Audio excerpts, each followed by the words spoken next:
The evening sky stretched across the horizon like a soft velvet sheet, speckled with trembling stars. Morty leaned against the wooden sill of the attic window, his small hands clasped around the warm rim of his mug, though he hadn't taken a sip in minutes. Outside, the village seemed alive in a way he had never noticed before. Lights glimmered gently from houses, each flicker resembling a heartbeat, as though the buildings themselves breathed softly, carrying the memory of those who had once walked their streets. A faint hum, almost imperceptible, vibrated in the air, a song without words, a lullaby without a singer. Morty felt his chest loosen with each slow inhale, a curious warmth spreading through him. Rick was there too, sitting cross-legged on the floor beneath the window, his notebook balanced on his knees. He hummed quietly, a low resonant tone, scribbling formulas and sketches that swirled across the page with an unusual grace. For once, the usual restlessness and chatter that always accompanied Rick's presence seemed softened, diffused into the same gentle rhythm that surrounded the village outside. Morty watched him, wondering if the calmness was part of the village or if it was just rare, a temporary gift. There was no fear here, no urgent pulse of danger, only awe. It was the kind of awe that made one feel small and infinite at once, a sense that the world was quietly holding you in its hands, whispering secrets too delicate to shout. Morty's gaze drifted across the streets below.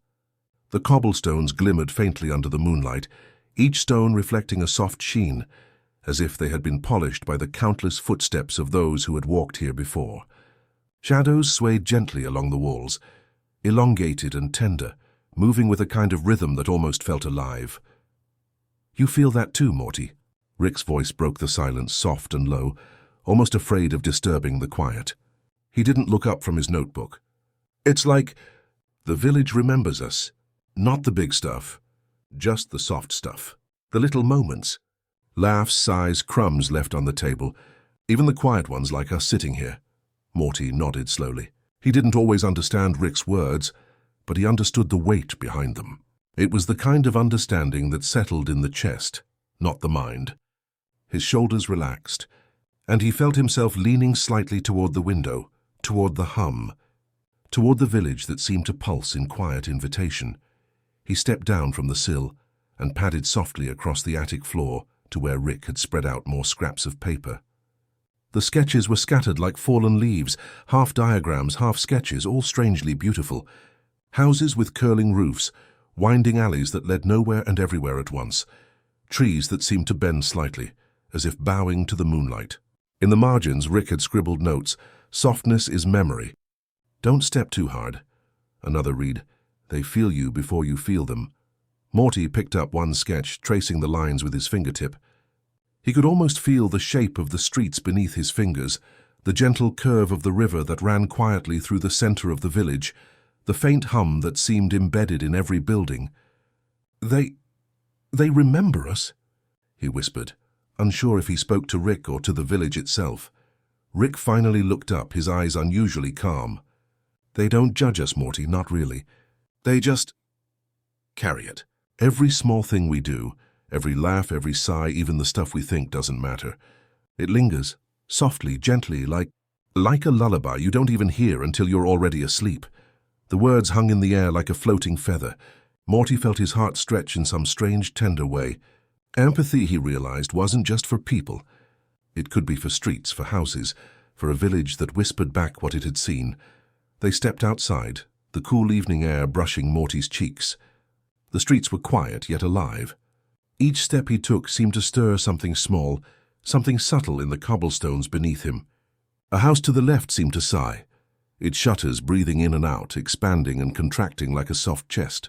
Morty blinked and for a moment felt dizzy, not with fear but with wonder. The house, the village. It mirrored him. His curiosity, his tentative trust, his quiet awe. Everything here. "It's alive in a way we usually forget," Rick murmured beside him, his voice nearly swallowed by the hum of the village. "It's not magic. Not exactly. It's memory, sensitivity, softness, and we can feel it if we're patient enough." Morty walked slowly, deliberately, as though each motion mattered more than any he had taken before. Lights flickered from windows, shadows bent in response to their presence, and somewhere a gentle murmur rose, like the voices of people long gone, repeating words of encouragement and warmth. The sun had long set, but the village glowed as if carrying its own inner twilight. Every flicker, every breath of movement, every hum wrapped around Morty like a soft blanket. He realized that no rush, no loudness, no chaos would ever match the quiet power of this place. The village did not scream for attention. It simply held, simply remembered, and simply allowed those who wandered through it to grow. Rick scribbled one last note before closing his notebook. Step softly. Listen closely. Let it speak. Morty inhaled deeply, the sound mingling with the soft hum of the village. And then, for the first time that night, he didn't feel small. He felt part of something. Something gentle, something patient, something infinite. As they wandered toward the center of the village, Morty thought of nothing else but the lights, the hum, the soft breathing walls. And somewhere in that quiet place between curiosity and calm, he felt the first seeds of empathy unfurl inside him, soft, unnoticed and endlessly enduring. The night stretched on, the village whispered, and Morty realized he could follow the hum forever, carrying the quiet warmth inside him wherever he went. And somewhere Rick hummed a lullaby for the village, for Morty, and perhaps even for himself. A lullaby of quiet understanding, soft as clouds, infinite as the night sky, ready to cradle them both into the slow, gentle pulse of dreams. And in that soft, breathing village, Morty understood something he hadn't before. Even the smallest light could leave a lasting echo. The next morning arrived softly, not with sunlight breaking through curtains, but with a gentle glow that seemed to come from the village itself. The streets were still quiet, the cobblestones faintly luminous under the pale light, as if the village itself breathed slowly, inhaling and exhaling with care. Morty followed Rick into the garage, where an assortment of scattered papers and open notebooks lay like a map of some unspoken dream. There was a stillness here that felt deliberate, as though the world was encouraging them to pause, to look, and to notice the little details that were often missed in the rush of ordinary days. Morty crouched near a small pile of yellowed sheets.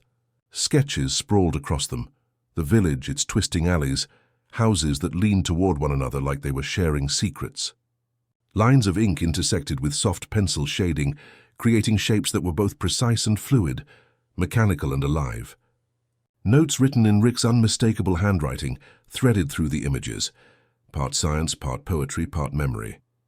Morty, they carry it. Every step, every sigh, every quiet hello, one line read. Morty's fingers traced the words slowly, savoring their rhythm, the almost musical cadence hidden in their meaning.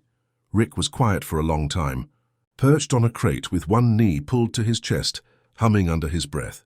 Finally he spoke, not with the usual urgency or sarcasm that Morty had grown accustomed to, but with a calmness that made the air itself feel lighter. Morty, this village, it has memory. Not like a recording, not like the neural networks or tech you've seen me tinker with, no. This is softer, more delicate. It holds what matters gently, quietly, without fuss. Morty tilted his head, letting the weight of the words settle into him. So, like it remembers the people? He asked, his voice barely above a whisper, afraid of disturbing the fragile stillness that seemed to fill the garage. Rick nodded slowly, closing his notebook and placing it gently on the bench beside him. Exactly. It remembers small things, things you don't even think matter. How someone laughed in an alley, the way a child leaned against a doorframe, a loaf of bread left to cool on the windowsill. These things echo here. They float, Morty, until someone else comes along to feel them, or to leave their own echo behind. Morty reached for another sheet. This one depicted a narrow street, lined with softly glowing lanterns, each lantern suspended as though held by invisible hands. Rick's notes in the margins spoke of gentle resonance and quiet reflections of presence, phrases that Morty felt more than understood. His mind slowed, expanding just enough to let the idea sink in. The village did not judge. It did not demand. It merely remembered and responded softly to every small gesture. For a moment Morty simply breathed, letting his body relax. He noticed the way the hum of the village seeped even through the walls of the garage, a faint vibration that tickled the tips of his fingers and toes. There was no rush, no urgency to move or act. He realized that here, in this quiet world, smallness was not weakness. Smallness was a kind of intimacy, a connection that could be nurtured without words or deeds of grandeur. Rick, sensing the quiet understanding growing in his grandson, spoke again. "Morty, this is the kind of thing most people miss. They walk through a place like this, see it as a backdrop to their chaos and never notice the subtlety. But the subtlety is the part that lasts. The softness, the echoes. That's where real weight lives." He trailed off, letting the sentence linger, heavy with meaning yet light in tone, like a cloud settling onto a hilltop. Morty picked up another page, a sketch of the village square. In the middle, a fountain gurgled in the drawing, the water curling like smoke toward the stars. He traced the lines slowly, imagining the water's soft murmurs as if they could speak directly to him. Rick leaned over, pointing at a note scribbled along the fountain's edge. "Every drop holds a memory. Every ripple answers softly." Morty felt his chest expand slightly at the thought, as though empathy itself was stretching into the spaces between his ribs. Does it ever forget?" Morty asked, hesitant. Rick shook his head slowly. "Not entirely. Forgetting isn't the point. The point is that things linger long enough to meet someone who can notice them. That's the rhythm of the village. The small acts, the little kindnesses. They persist in subtle ways. You feel them, Morty, because you're soft enough to notice." Morty considered this carefully, letting the idea wash over him. The village, its streets, the hum in the night. Even the very air seemed to be a living canvas of quiet attention. He realized that every footstep he had taken so far had left some trace, not permanent, not loud but gentle, subtle like a sigh held in the folds of the world. They wandered slowly through the garage, Rick showing Morty the sketches one by one. Each picture was more than an image. It was a lesson in observation, in patience, in small, deliberate attention. Morty began to understand that the village's softness was not weakness, nor was it indifference. It was a different kind of strength, one that could cradle memory, emotion, and care without demanding recognition. Outside, a soft breeze whispered through the cracks of the garage door. Morty felt it brush against his skin like a gentle reminder.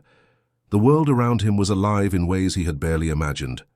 Rick closed his notebook and tucked it under his arm, his expression unusually calm. "Morty, when you walk through the village, let it guide you. Not with rules, not with lessons shouted loud. Just feel it. Let it echo inside you. That's how you carry its memory forward." Morty nodded, understanding more with his heart than with his mind. He felt a quiet warmth in his chest, a slow unfolding of patience and awareness. The sketches, the notes, the soft hum of the village, they were no longer distant or abstract. They were alive, breathing in tandem with his own heartbeat. As the day slipped gently toward evening, Morty and Rick lingered near the garage door, looking out at the streets that shimmered in fading light. He realized that learning to notice, to feel, to linger, these were the first steps toward the soft, enduring heroism the village whispered about. No battles, no loud feats, only quiet observation, empathy, and gentle care. Morty felt his body settle in a slow, content rhythm, each breath synchronized with the unseen pulse of the village. He realized that he could carry this softness forward, letting it guide small acts of kindness, quiet reflection, and the kind of awareness that did not demand reward, only presence. Rick finally spoke, his voice barely above the whisper of the evening wind. "Morty, someday you'll see. The soft stuff outlasts everything else. People forget loud words, grand gestures, but they never forget what touched them quietly. This village, it remembers that. And so will you." Morty looked up at Rick, nodded, and for a moment felt something stretch inside him, soft, gentle, infinite, like a ribbon of light weaving through the village streets. He felt the first tiny threads of patience, empathy, and quiet courage taking hold. And somewhere, just beyond the edges of the sketches, the village itself seemed to hum a lullaby, one that wrapped around Morty and Rick alike, soft and enduring, ready to carry them toward the next quiet adventure.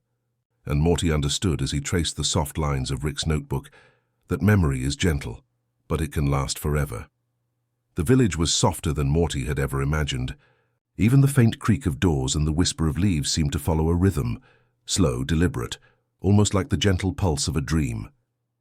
Morty walked beside Rick, his footsteps careful. Though he had begun to notice something strange, the streets themselves seemed to respond to his presence. Cobblestones glimmered faintly beneath his shoes, and shadows stretched as if leaning toward him. It was as though the village was not just remembering, but gently guiding, leading him toward the heart of its quiet mysteries. Then, in the middle of an alley tucked behind a low hill, they saw it, a house unlike any other. At first glance, it appeared normal, an ordinary cottage with rounded windows and a small chimney. Yet as they approached, Morty felt it breathe. The walls expanded, softening outward, then contracted slightly as if inhaling and exhaling with measured patience. He froze mid-step, unsure if the movement was real or a trick of the light. Rick noticed immediately and smiled, a rare softness tugging at the corners of his mouth. "It's alive," he whispered. "Not alive like a creature, Morty. Alive like memory made solid. Like a thought that can stretch and bend without breaking. This house, it reacts to emotions, to presence, to quiet attention." Morty's heart thumped softly, not from fear but from wonder. He reached out a hand, hovering near the door. The surface seemed to pulse beneath his fingertips, a soft warmth as if the house had acknowledged him. Each inhalation of the walls, each gentle expansion seemed to mirror the rhythm of his own breath. He felt an odd connection, a reflection of his curiosity, his quiet trust, his tentative awe. "See?" Rick murmured, leaning close, his eyes calm and observant. "It's not just structure. It's memory in motion. It's subtle. It's soft. It waits for someone patient enough to notice." Morty stepped forward, then paused, letting his hand hover above the door. He noticed small details he had never considered in other buildings. A window that curved slightly toward him, a doorknob that warmed beneath his fingers, the faintest hum that rose and fell like a lullaby. It was as though the house itself had been listening, waiting for someone gentle enough to hear it. They entered, moving carefully along a narrow hallway that shifted imperceptibly as they walked. Morty felt it respond to their weight. The floorboards expanded slightly beneath him, then rebounded, and a quiet vibration rose through the walls. The sensation was not frightening. It was intimate, like a heartbeat syncing with his own. Every creak, every breath of wood or plaster seemed intentional, reflective of the quiet presence they brought. Morty noticed the furniture subtly rearranging itself. Chairs leaned slightly toward him, books shifted gently along shelves, as if they were aware of his hesitation and wanted to offer comfort. A faint, almost musical hum filled the space, soft and undemanding, like a song remembered but never performed. He realized that every object, every surface seemed to respond to emotion, curiosity, patience, wonder. The house breathed not only with air, but with understanding. Rick guided Morty to a small room at the back where a window looked out over the village. "Watch carefully," Rick whispered. "The house mirrors more than just your presence. It mirrors your attention, Morty. Quiet attention. The kind most people never give." Morty watched as the walls swelled gently when he focused on the patterns of light through the window. The ceiling arched slightly, then softened as he looked at the floor, then curved in response to the gentle tilt of his head. He realized that the house was not just alive. It was teaching him something about observation, patience, and quiet empathy. Every adjustment, every subtle shift, was a lesson in how attention could shape the world, how the smallest gestures could ripple outward, leaving echoes that lingered unseen but deeply felt. Rick's notebook rested on a low table, open to a page filled with diagrams of the same house. He traced a finger over the lines, murmuring under his breath. Morty leaned closer, reading the notes. Every wall remembers a sigh. Every floorboard holds a memory of steps taken lightly. Pay attention. Reflect. Feel. The room pulsed again, slower now, more deliberate, in a rhythm that seemed to echo both Rick's words and Morty's quiet inhalations. Morty took a deep breath, letting the air fill his lungs, and felt a connection he couldn't yet describe. The house wasn't just reflecting movement or sound. It was reflecting him. It mirrored his emotions, his curiosity, and the quiet empathy growing inside him. They moved to another room, one lined with soft carpets and shelves filled with objects that seemed to hum with history. Rick whispered gently. Morty noticed the patterns. The house only breathes this way because it's seen patience before. It recognizes the softness in you. That's why it reacts. Morty knelt down, letting his palm brush a rug. The fibers shifted slightly beneath his hand, warm and responsive. For the first time, he felt a profound understanding. Empathy was not just for people. It could extend to places, to walls, to objects that held memory. Every footstep, every quiet breath, every gentle glance left a trace in the world, subtle, almost invisible, but persistent. Time moved strangely in the house. Minutes stretched into hours, without the usual sense of urgency. Morty found himself observing, listening, and simply existing in the quiet space, feeling a peace that was both rare and profound. Outside, the village lights continued their soft hum, but inside the house carried a different melody, a private song that seemed woven from memory itself. Rick finally spoke, softer than usual. "This is why we come here, Morty. Not to change anything, not to fix or solve. Just to notice, just to feel. Just to leave the faintest trace of ourselves in a place that already remembers. It's a quiet sort of heroism, the kind most people overlook." Morty nodded slowly, understanding without needing more words. He felt a gentle weight settle in his chest, not pressure, but presence. The house, the village, Rick, and even the scattered papers, they were all teaching him something essential. That quiet attention, empathy, and patience were the kinds of actions that mattered most. They left echoes, small but enduring, that could linger long after the immediate moment had passed. As evening approached, the room seemed to exhale. The walls softened further, the floor shifted slightly beneath them, and the faint hum of the house blended with the subtle murmurs of the village outside. Morty felt a gentle warmth spread through his body, the sort of calm that comes from feeling both seen and safe, understood without words. Rick closed his notebook, placing it carefully on the table. "Morty, this house, this village, it's teaching us something we can carry with us anywhere. Softness, patience, empathy. They're invisible, but they're everywhere. You notice them, and they notice you." Morty sat quietly, watching the walls pulse in gentle rhythm. He realized that this was more than a house. It was a lesson in living softly, in being present, in observing the small, delicate currents of life that usually went unseen. For the first time, he understood that strength could be quiet, courage could be gentle, and the softest touches often left the deepest marks. And somewhere beyond the thresholds and gentle hums, the house exhaled one last time, cradling Morty and Rick in the slow, steady rhythm of memory and quiet wonder. And Morty felt, as the walls breathed around him, that some places remember not because they must, but because they hope we notice. Evening descended over the village with a quiet patience, as though the sky itself were reluctant to let go of the soft light that lingered along the horizon. The houses glimmered faintly, their walls catching the last warm hues of the day and reflecting them like tiny lanterns scattered across the winding streets. Shadows stretched long and gentle, flowing across cobblestones in a delicate rhythm that seemed almost choreographed. Morty walked beside Rick, letting the muted glow wash over his face, feeling a sense of calm that seemed both new and familiar. The village at dusk had a life all its own, one that spoke not through noise, but through subtle movement. Windows flickered with warm light, chimneys exhaled faint wisps of smoke, and the faint hum of the village resonated through the air, wrapping around Morty like a blanket. There was a softness here that had nothing to do with absence, nothing to do with emptiness. It was an active, gentle presence that invited observation and quiet reflection. Morty noticed small details: a cat moving slowly across a rooftop, its tail brushing the edge of the tiles, a lantern swinging just enough to make shadows dance on the walls, the faint glimmer of water in a trough, reflecting the last traces of daylight. Rick walked beside him, hands tucked into his pockets, his gaze tracing the gentle contours of the village with a kind of reverence. "Most people don't notice this, Morty," he said softly. "They see the streets, the buildings, the people moving through them, and they miss the subtle dialogue that happens every evening. The village talks in whispers, tiny acts of kindness, small gestures, quiet memories, and if you're patient, you can hear it." Morty paused, watching a group of villagers crossing the main square.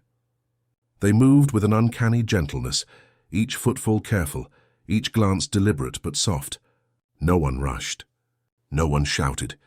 Each action seemed measured, aware of its own weight in the world.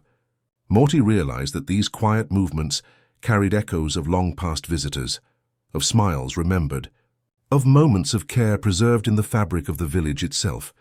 He tilted his head and noticed something that made his chest expand with warmth: a child offering a piece of bread to a stray dog, the dog hesitating, sniffing gently, then settling its head on the child's shoulder. Morty felt the echo of countless small acts of kindness ripple through the square, subtle but enduring like sunlight reflected in a quiet stream. The village did not need grandeur. Its beauty lay in its softness, its patience, its capacity to hold and reflect gentle acts of empathy. Rick leaned closer, his voice almost a whisper. "That's the magic of dusk here, Morty. Everything slows. Everything softens. People, walls, shadows. Even the memory of past days starts to hum quietly, like it's settling in for a rest. And if you pay attention, you'll notice that the world responds to the calm inside you. That's what we're learning, how to leave gentle echoes that linger without pressure or noise." Morty felt his shoulders relax further. The world seemed to move in harmony with him, stretching and contracting in rhythm with his own breath. He began to notice patterns in the light and shadow, the way a lamp cast a glow that curved around the corner, the way the leaves of a tree bent softly as the evening breeze passed through, the faint shimmer of water from the fountain in the village square. Each observation felt like a small act of communion, a recognition of the soft life vibrating quietly around him. A gentle wind rose, carrying with it faint sounds, footsteps, murmured greetings, the soft clink of dishes from open windows. Morty felt these sounds not as noise, but as a delicate language, the subtle conversation of a village that had learned to hold memory in its very bones. Rick watched him, nodding slightly, recognizing the quiet understanding blooming in his grandson. It was a patience that could not be taught in words, only felt and experienced. They paused near a small bridge that arched over a shallow stream. The water reflected the fading light, creating ripples of gold and lavender that danced slowly across its surface. Morty leaned over the railing, watching his own reflection shimmer and distort gently in the water. He realized suddenly that the village was teaching him something profound. The quietest observations, the softest gestures, the smallest acts of care, they were what left lasting impressions. They didn't need to shout to exist. They only needed to be noticed, and in noticing them one could carry their weight into the world. Rick tapped gently on the railing, his eyes still tracing the gentle movement of the stream. "Morty, see how the light bends, how the shadows stretch and yield? That's the same with memory, with empathy, with small acts of kindness. It doesn't demand recognition. It doesn't scream for attention. It moves softly. And if you let yourself notice, it teaches you how to move softly too." Morty felt a quiet warmth spread through him, the kind that makes the heart feel both expansive and still at once. He realized that dusk was not just a transition between day and night. It was a pause, a gentle reminder that softness matters, that quiet reflection carries its own strength, and that being present was the most profound act of all. As the sun finally dipped below the horizon, casting the last streaks of amber and lilac across the sky, the village seemed to exhale. Lights glimmered from every window, the faint hum deepened, and Morty felt an almost tangible sense of being cradled by the world. Shadows curled like soft fingers along the cobblestones, and the very air seemed to vibrate with gentle acknowledgement. Rick closed his eyes briefly, breathing in sync with the rhythm of the village. Morty mirrored him, letting the calm soak into his chest and limbs. He realized that the small details, the bending trees, the flickering lights, the soft footsteps of strangers, were all part of a larger pattern of care, memory, and presence. He understood in that moment that heroism did not always roar. Sometimes it whispered, and sometimes it simply existed, leaving faint but lasting impressions. Morty's gaze lingered on the village square, the fountain casting a gentle reflection of twilight onto the walls around it. He noticed the faces of villagers passing quietly, each one carrying small gestures of empathy, a nod, a gentle smile, a helping hand offered without expectation. He realized that all of it, every quiet act, every soft echo, every gentle movement, was part of the same lesson. That softness could leave a mark, that empathy could ripple outward, and that noticing these things could make the world feel infinitely more alive. As the sky deepened into night, Morty and Rick walked slowly through the village, letting the calm of dusk settle over them. He felt a quiet connection, not just to the village, but to the rhythm of life itself. Every step was measured, every breath intentional, every glance a recognition of the subtle hum of memory and presence that surrounded them. And somewhere, the village whispered in response, a gentle murmur that brushed against Morty's ears like a lullaby. And for the first time that evening, he felt perfectly aligned with its rhythm, aware that the world could be both soft and enduring, quiet and profound. And Morty understood, as the village exhaled softly around him, that even in silence life remembers, and even the smallest light can shine for eternity. Morning in the village arrived slowly, not with a rush of light but with a gentle, diffused glow that seemed to seep from every stone and leaf.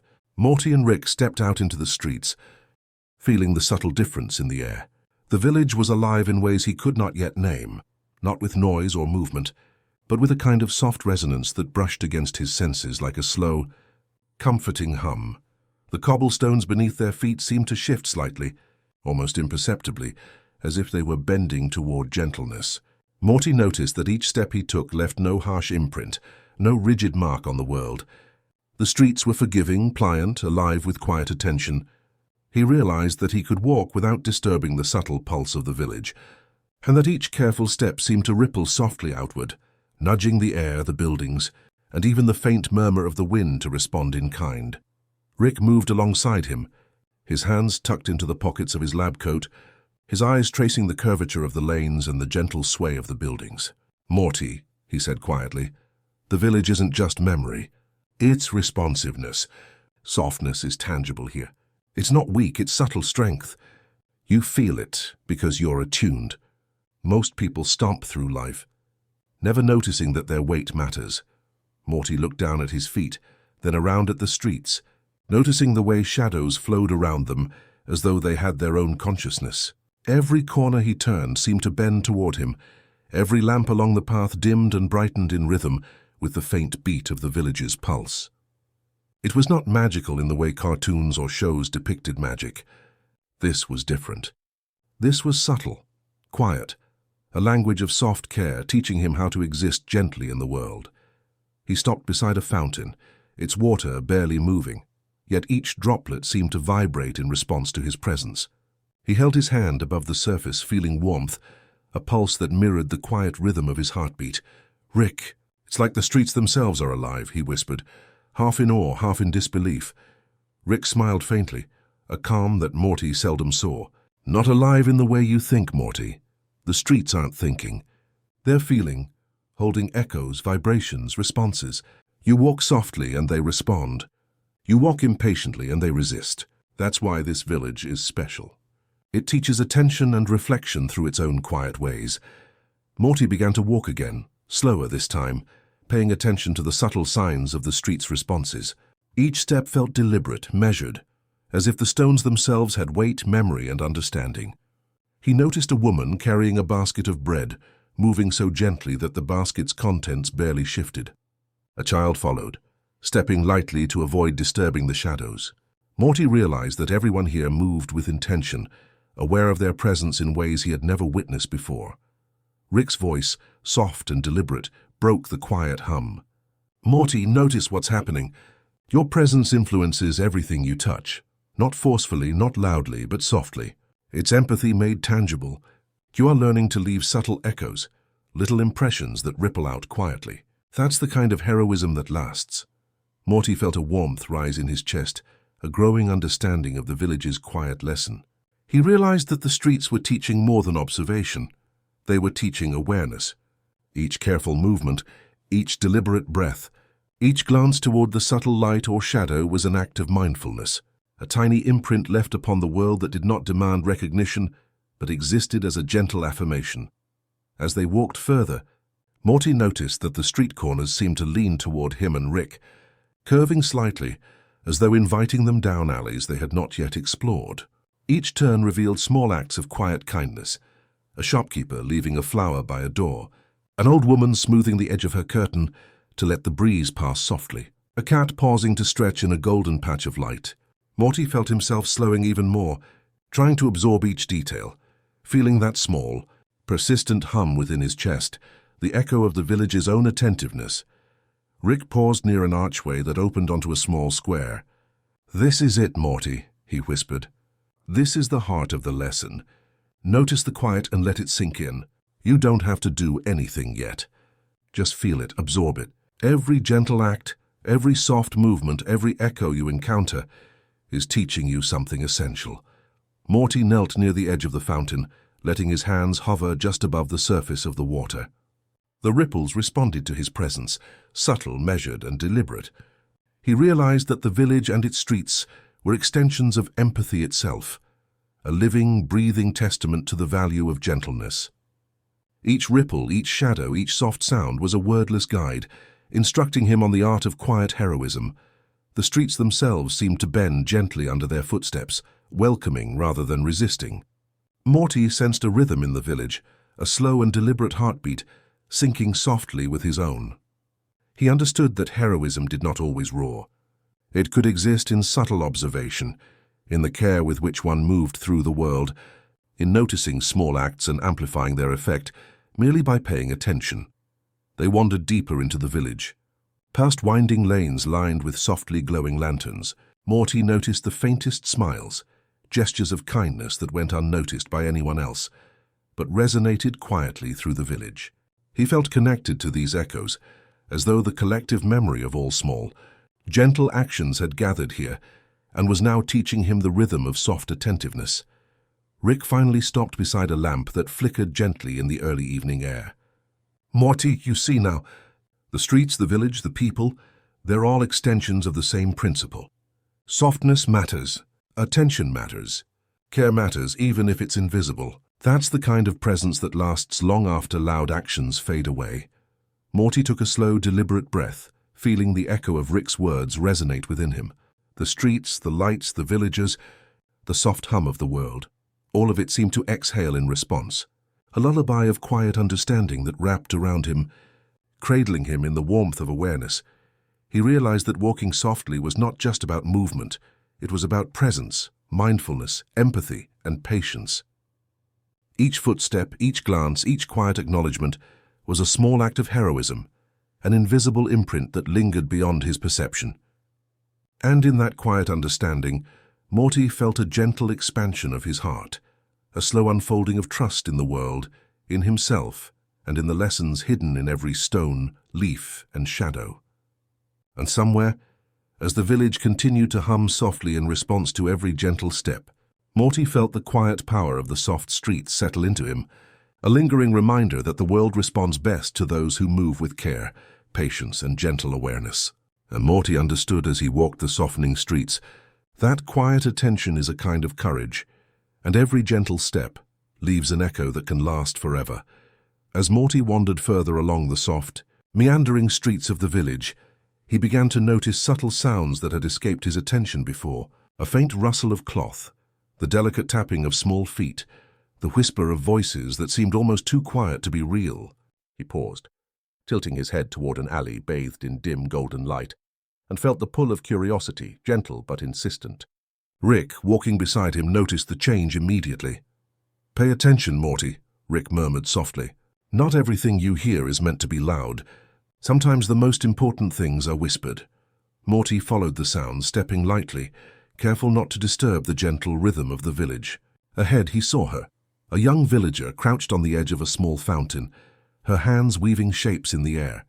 She didn't speak in words, and yet the air seemed to shimmer with her silent conversation.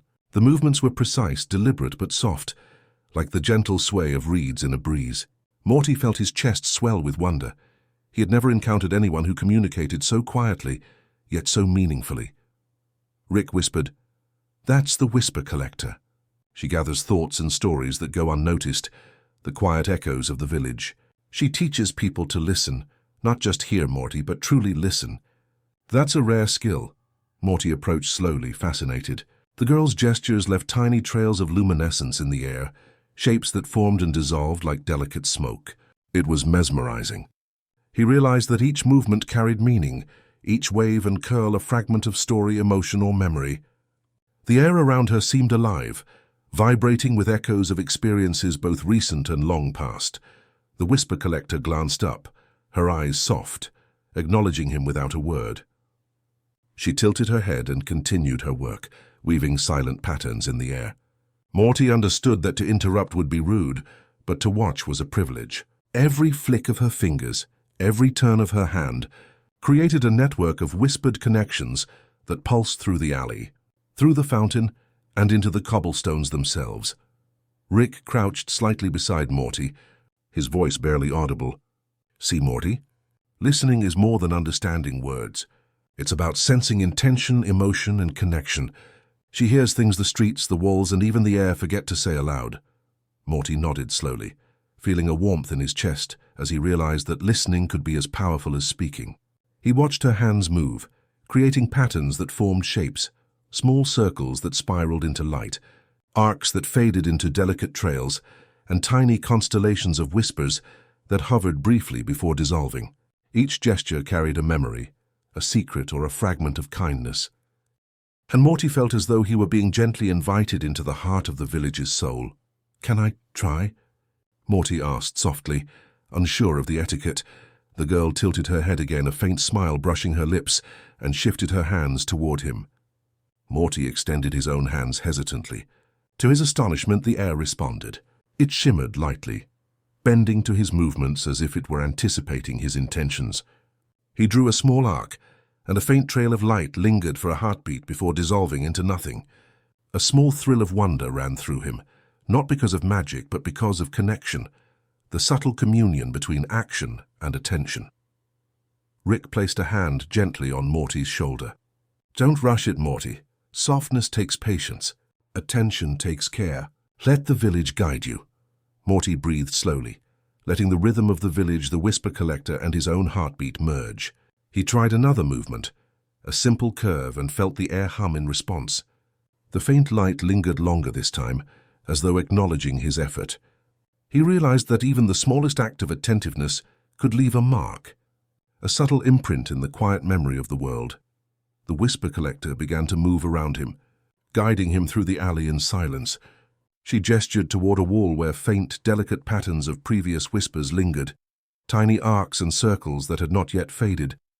Morty followed her movements, learning to sense the flow of soft energy, the language of subtle intention.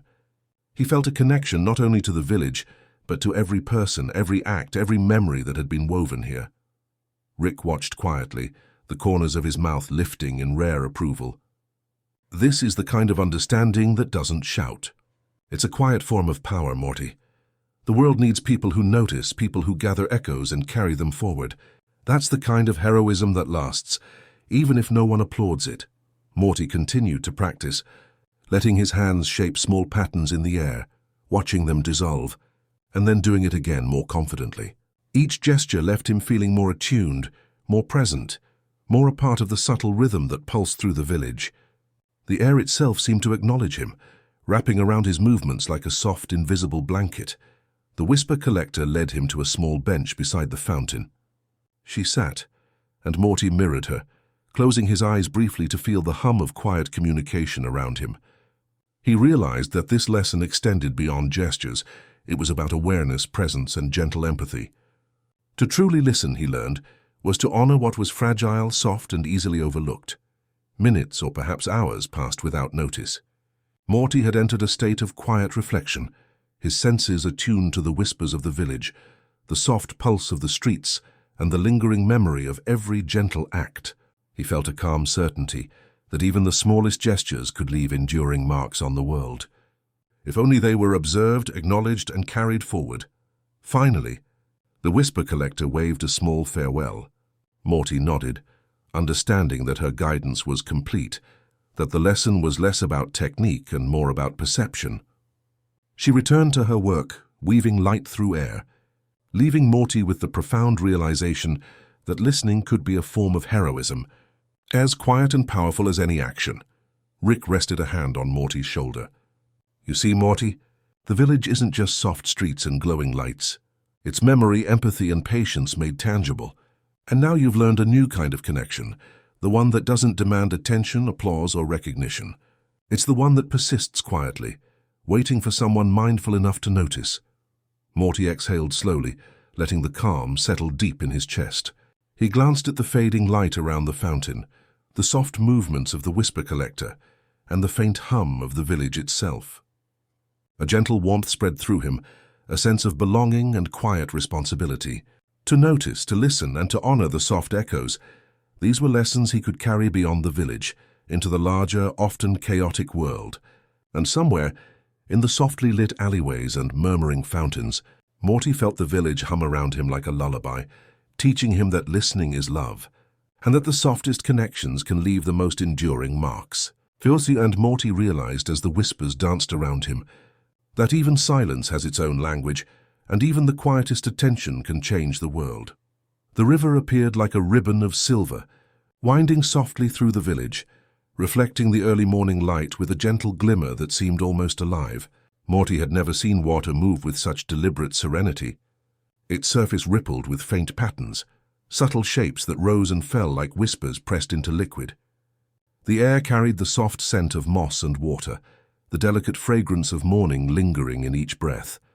Rick led Morty to the riverbank, stepping carefully so as not to disturb the quiet flow.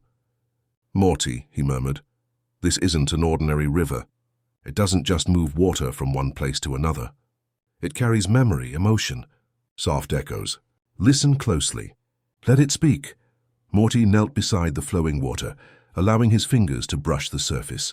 The river responded, gentle ripples spreading outward, brushing against his hand like a caress. He tilted his head, feeling a subtle vibration in the air, a low humming resonance that seemed to rise from the depths. Morty realized the river was singing, not with words but with a language composed of soft vibrations, gentle rhythms and lingering echoes. Rick crouched beside him, watching quietly. "The river keeps the memory of those who walk along its banks, Morty. Every whisper, every gentle gesture, every tiny act of kindness is reflected in the water. Sometimes it even speaks a name or thought back to the person who listens. That's why it hums. That's why it sings." Morty closed his eyes, letting the gentle currents of sound and motion wash over him. The river seemed to murmur, faint fragments of phrases he could almost understand. One ripple carried the laughter of a child. Another held the comfort of a shared meal, a quiet offering of attention unnoticed by anyone else. He felt a slow warmth fill his chest, the kind that spreads from the inside out, calming every tense corner of the mind.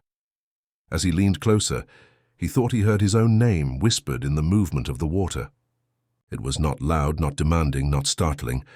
It was a gentle acknowledgement, a soft recognition of his presence. Morty realized in that moment that the river did not merely carry memory. It responded, reflecting the subtle vibrations of those who approached it with awareness. Rick observed Morty with a quiet smile. "It's easy to miss, Morty. Most people see water, they hear water, but they don't feel it. They don't notice the little ripples that carry everything important. You're starting to." Morty stretched out a hand, letting the water flow between his fingers, following its current downstream. He noticed small details, the way sunlight caught the edges of ripples, casting fleeting patterns on nearby stones, the faint trail of foam that lingered like whispered notes along the riverbank, the tiny movements of fish, stirring the water in delicate arcs.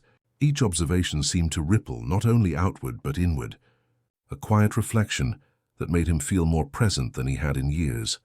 A family of ducks passed silently, their soft quacks blending with the low hum of the river. Morty smiled softly, understanding that even creatures could participate in this gentle conversation.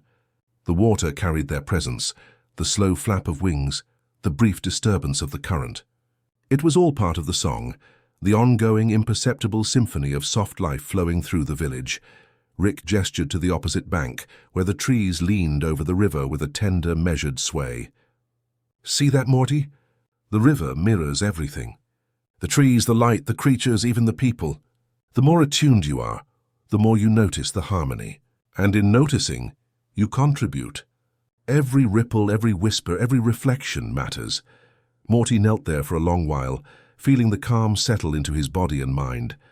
The river sang not only of the village's memory, but of his own presence, his own capacity to notice, to connect, and to leave gentle impressions. He realized that even the smallest acts, like stepping carefully along the cobblestones or smiling at a stranger, could find echoes in the world, resonating like ripples in this quiet, responsive river. He watched a leaf float downstream, spinning slowly in the current, brushing against the edge of the water and catching the light. Morty felt a subtle metaphor form in his chest. Even the smallest thing, if placed with care, could move and influence the world beyond immediate sight. The river was teaching him patience, attentiveness, and the quiet power of presence. Rick sat beside him, knees drawn close, eyes on the shimmering surface. "It's easy to think the world moves without notice, Morty. Most people never stop to watch the echoes of their presence. But the river does. It remembers. It acknowledges. And you, Morty, are learning to see it." Morty traced patterns in the water with his fingertips, watching the ripples expand, intersect, and dissolve into subtle trails. Each movement left him more aligned with the rhythm of the village, more aware of the subtle echoes that surrounded him. He understood that the river's song was not just about memory, it was about belonging, about tuning oneself to the gentle cadence of the world, about noticing and honoring the invisible currents that shape existence. Time seemed suspended, as though the river held the morning still for him. The hum of life, soft and unhurried, wrapped around his senses. Morty felt an ease he had never known before. The weight of expectation, of haste, of clamor, dissolved in the gentle hum of the river's song. He realized that heroism did not always roar. Sometimes it flowed quietly, unnoticed like water, but capable of shaping everything it touched. As they rose to leave the riverbank, Morty glanced one last time at the gently moving water.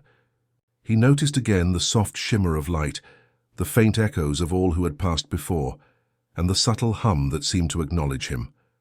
Their gentle connection had been formed, not with words, not with force, but with presence, observation, and attention.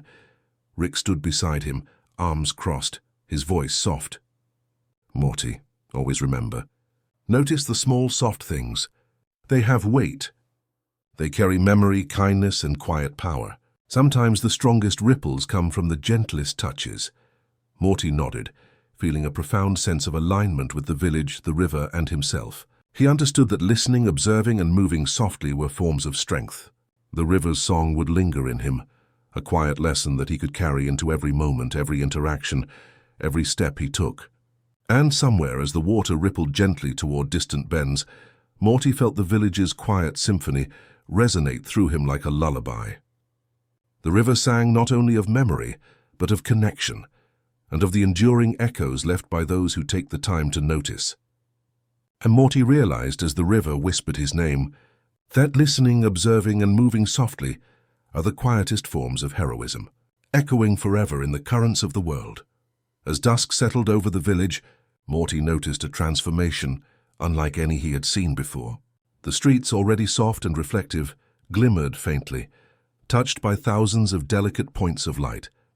Lanterns hung from low branches and archways, glowing like captured stars, their warm radiance casting gentle shadows that danced in slow, hypnotic rhythms. The entire village seemed to breathe with quiet anticipation, a gentle hum beneath the soft illumination. Rick and Morty moved carefully along the winding lanes, their footsteps muted on the cobblestones. Morty's eyes widened as he glimpsed families and villagers assembling, not with noise or music, but with subtle gestures, hands moving lightly, bodies swaying, eyes closed, faces serene. There was no shouting, no fireworks, no clatter. The festival was a celebration of presence, of being, of noticing the quiet beauty of life. Rick leaned down slightly and whispered, "Morty, this is the essence of the village. No one speaks loudly, yet everyone participates. Every movement matters. Every gentle action is part of the celebration. Watch closely. Learn what it means to honor softness." Morty observed a group of children setting small floating lanterns upon a shallow fountain. The lanterns drifted like tiny glowing boats, each one reflecting in the water, casting patterns that twisted and merged with one another. As the lanterns floated, the water responded, rippling softly, creating reflections that danced like liquid light. Morty felt his chest tighten slightly, not with awe that screamed, but with calm wonder that settled in his bones. A group of elderly villagers moved along the edges of the square, their steps careful and measured. One man reached out to smooth the edge of a lantern's paper before releasing it into the water. A woman brushed a child's shoulder lightly, correcting posture with the gentlest touch. Every movement seemed choreographed by intuition, guided by awareness, infused with subtle care. Morty realized he could feel the hum of these actions, their resonance as though each act of attention left a faint echo in the night air. Rick's voice was quiet, almost reverent. "Morty, the festival isn't about spectacle. It's about presence. Being here, noticing, participating with care, these are the things that ripple through life. This is quiet heroism. Small, gentle, unnoticed by most, but it leaves lasting echoes." Morty wandered closer to a cluster of lanterns, watching them drift on the fountain's mirrored surface. He noticed the shadows they cast on nearby walls, how the forms interlaced, overlapped, and eventually dissolved into soft abstraction. The patterns were constantly shifting, responding to the gentle movements of hands, arms, and bodies. Morty felt drawn into the rhythm, as if the lights themselves were breathing in harmony with him. He approached a group of children helping an elderly villager carry a lantern to the water. Morty offered his hands, and together they placed the lantern gently upon the fountain. He marveled at how something so simple, so small, could feel so profoundly meaningful. No applause, no recognition, just the shared acknowledgement of participation, of connection, of presence. He understood that these tiny, unnoticed acts were powerful in ways that words could never capture. A young girl, the same one who had taught him to listen, moved quietly among the lanterns, guiding their paths, ensuring none were toppled or forgotten. She gestured to him without speaking, and Morty understood. He was part of this subtle choreography.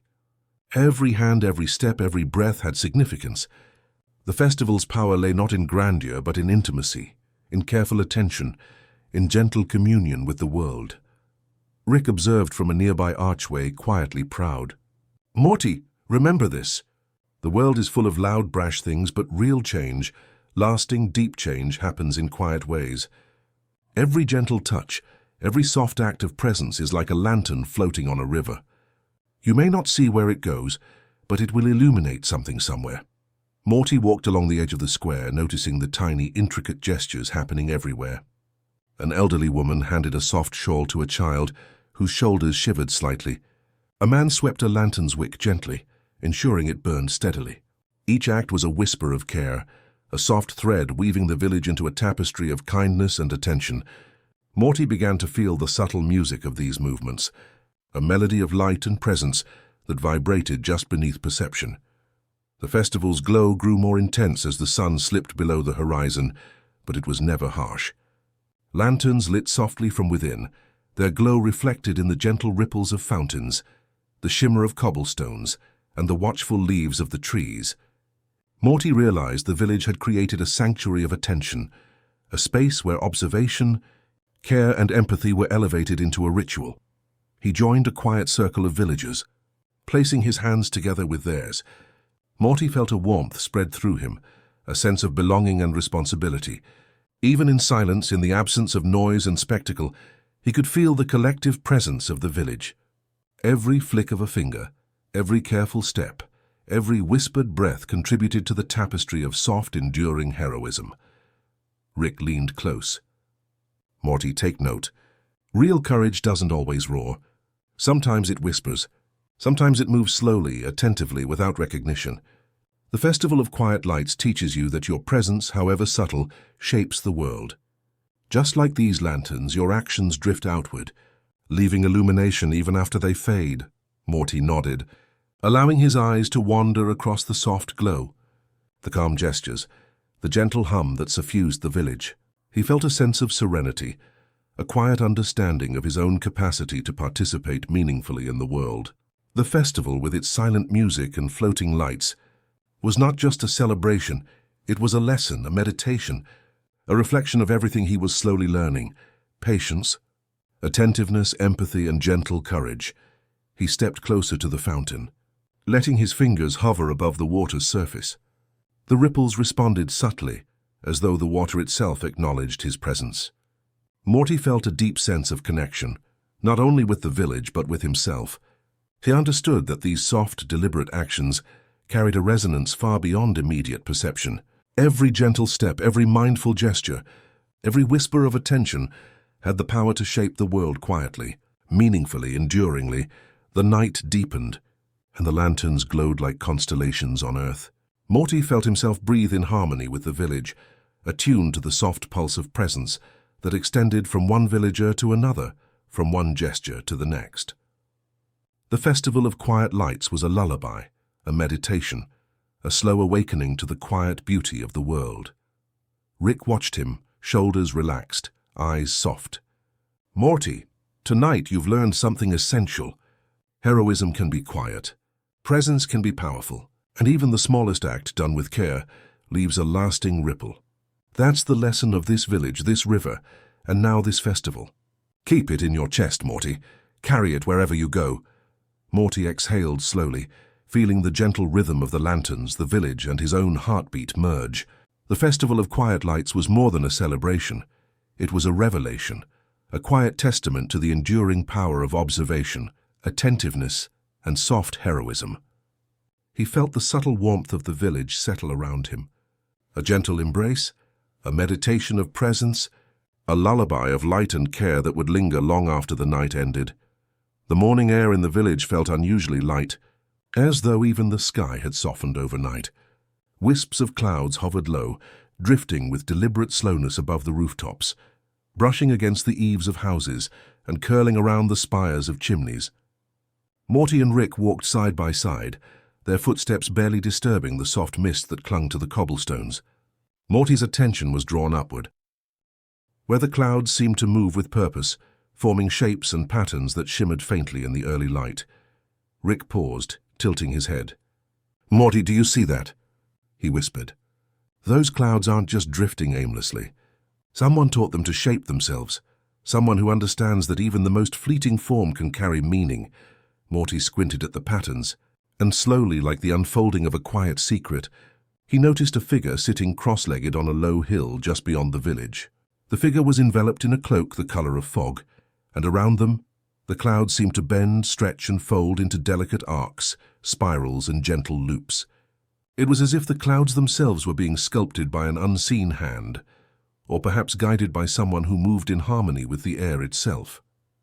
"That's the mentor of clouds," Rick said, his voice softer than usual. "He teaches the village to see beauty in impermanence. Not every shape is permanent, Morty. Some things exist only to be appreciated, remembered, and then released." Morty approached cautiously. The mentor's eyes were closed, and yet he seemed to sense every movement around him. Each motion of his hands created a subtle ripple in the sky, bending the clouds into patterns that told stories, whispered memories, and held fragments of time. Morty felt a calm stirring within his chest, a quiet recognition that this lesson would be different from all the others. Not about action, not about problem-solving, but about perception, patience, and understanding the ephemeral. Rick stepped beside Morty. "Watch closely, Morty. Sometimes learning isn't about doing, it's about noticing. It's about tuning yourself to what is already happening. The mentor of clouds doesn't force the shapes. He guides them quietly and intentionally. That's the kind of awareness that makes small acts monumental." Morty sat down on the dewy grass, feeling the damp coolness seep through his clothes, grounding him in the present. The mentor's hands moved slowly, elegantly, creating arcs of cloud that mirrored the gentle curves of a river, the looping spirals of tree branches, the delicate forms of tiny wings. Each shape seemed to contain a story, a fragment of a thought or a whisper of emotion. Morty realized that in watching he was participating, not actively but by presence alone. His attention became a thread connecting the mentor, the clouds, and himself. "You see, Morty," Rick murmured, "most people ignore the clouds. They see them, sure, but they don't feel them. They don't recognize that each shape carries meaning, a kind of memory that disappears if not noticed. Your job isn't to control it, Morty. It's to notice, to honor, to understand." Morty reached out instinctively, his hands hovering as if he could touch the clouds. The wisp seemed to respond, stretching and curling gently toward him before retreating, like a slow dance performed only for those who were truly attentive. He felt a strange warmth in his chest, a mix of wonder, humility, and awe. The clouds weren't just clouds.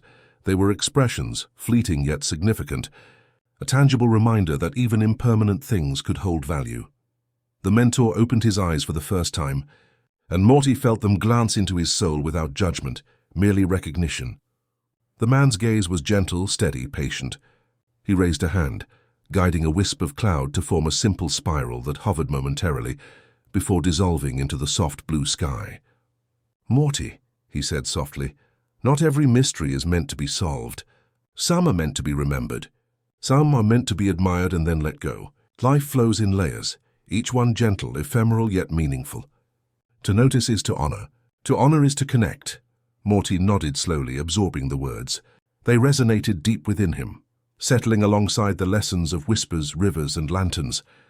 He understood that the mentor of clouds was teaching not just how to observe the world, but how to respect it, the fleeting, the fragile, and the intangible. Every gesture, every soft action, every careful observation had a place, even if it left no trace beyond the moment. He tried mimicking the mentor's gestures, moving his hands slowly through the air. To Morty's surprise, the clouds above responded subtly, curling into delicate spirals, shifting with an awareness that seemed almost conscious. The mentor smiled faintly, a soft nod of approval. "Morty, presence is everything. Even your attention carries weight. Your actions, no matter how soft, ripple outwards in ways you might never fully see.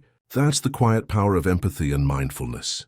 Rick leaned back against a nearby tree, observing Morty with rare stillness. "Sometimes, Morty, people think strength comes from noise or force. But the real strength, the enduring stuff, comes from noticing the delicate, the fleeting, and the soft. That's what this village teaches. That's what the clouds teach. That's what you're learning." Morty focused again on the clouds, feeling a growing connection with the shapes above, the movements of the mentor, and the soft rhythm of the village around him. Each curl, each spiral, each drifting wisp carried a lesson, a fragment of understanding, a gentle reflection of life's quiet patterns. He realized that he could hold attention without grasping, appreciate without possessing, and participate without disturbing. This lesson, subtle as it was, filled him with a calm, deep certainty he had rarely known. As the sun rose higher, the clouds shifted to lighter hues of cream and gold, yet the gentle lesson persisted. Morty felt a sense of unity with the world, a recognition that the ephemeral could be as meaningful as the permanent, and that noticing was an act of care, attention, and love. He knew that this lesson would stay with him, carried not in memory alone, but in the rhythm of his heartbeat, in the gentleness of his movements, in the soft awareness that flowed from his presence. Rick gave him a small, rare smile. "Morty, remember this even when things get loud, confusing, or chaotic. The soft things, the fleeting things, the unnoticed things, they are powerful. They leave impressions that last far longer than force or noise. Keep this in your chest, and you'll always have a touchstone, a reminder of what matters." Morty exhaled slowly, letting the warmth of realization settle within him. The mentor of clouds returned to sculpting the sky with deliberate gentleness, and Morty watched, understanding that this lesson, like all soft wisdom, was not about mastery but presence, observation, and careful participation. He felt gratitude for the village, the mentor, and Rick, for the opportunity to witness the ephemeral, the subtle, and the profound in the simplest of forms. The clouds drifted higher, stretching slowly across the sky, carrying the quiet song of memory and mindfulness. Morty's chest felt lighter, his thoughts quieter, his attention sharper yet softer. He had learned that sometimes the most powerful lessons are invisible, that the most enduring forces flow silently, and that true understanding comes not from control, but from attunement.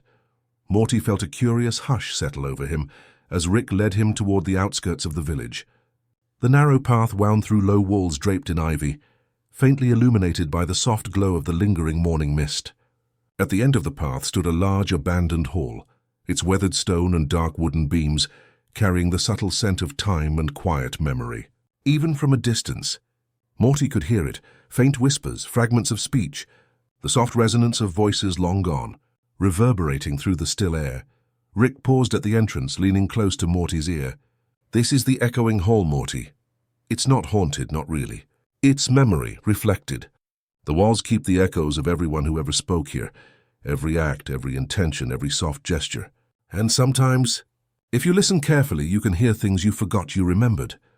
Morty stepped forward hesitantly, brushing his fingertips along the cool, rough stone.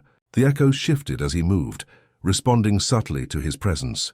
Each whisper seemed to carry a fragment of someone's thought or feeling, a soft laugh, the careful cadence of instructions, the gentle chiding of a teacher. the unspoken worries of someone who had walked these halls decades ago. The sound was not loud or overwhelming. It was delicate, intricate, almost a lullaby in its layering, drawing him into the texture of the past. The hall's interior was vast, yet comforting. Sunlight filtered through narrow arched windows, casting long beams across the dust-moated air. The echoes floated in those beams, drifting and dissolving as they interacted with the patterns of light. Morty noticed that the further he moved, the subtler the sounds became, until he felt as though the entire space was breathing softly. Each exhale a whisper, each inhalation a pause. Rick followed him silently, letting Morty explore. "The walls don't just remember words, Morty," he murmured. "They remember intention. Every small act of kindness, every careful thought, every quiet observation leaves a trace. You can hear it if you're paying attention." That's the power of the echoing hall. Its memory preserved not by ink or paper, but by care, presence, and mindfulness. Morty wandered deeper, listening closely. A soft laughter echoed past him, delicate as wind through leaves. It carried with it a warmth, a feeling that someone had existed here with purpose and attention, leaving behind a gentle imprint that outlasted them. Another whisper rose from the corners of the hall, the careful articulation of a teacher helping a child, offering guidance that was never celebrated, but always meaningful. Morty felt a quiet awe, recognizing that even unnoticed acts of care could leave a lasting resonance.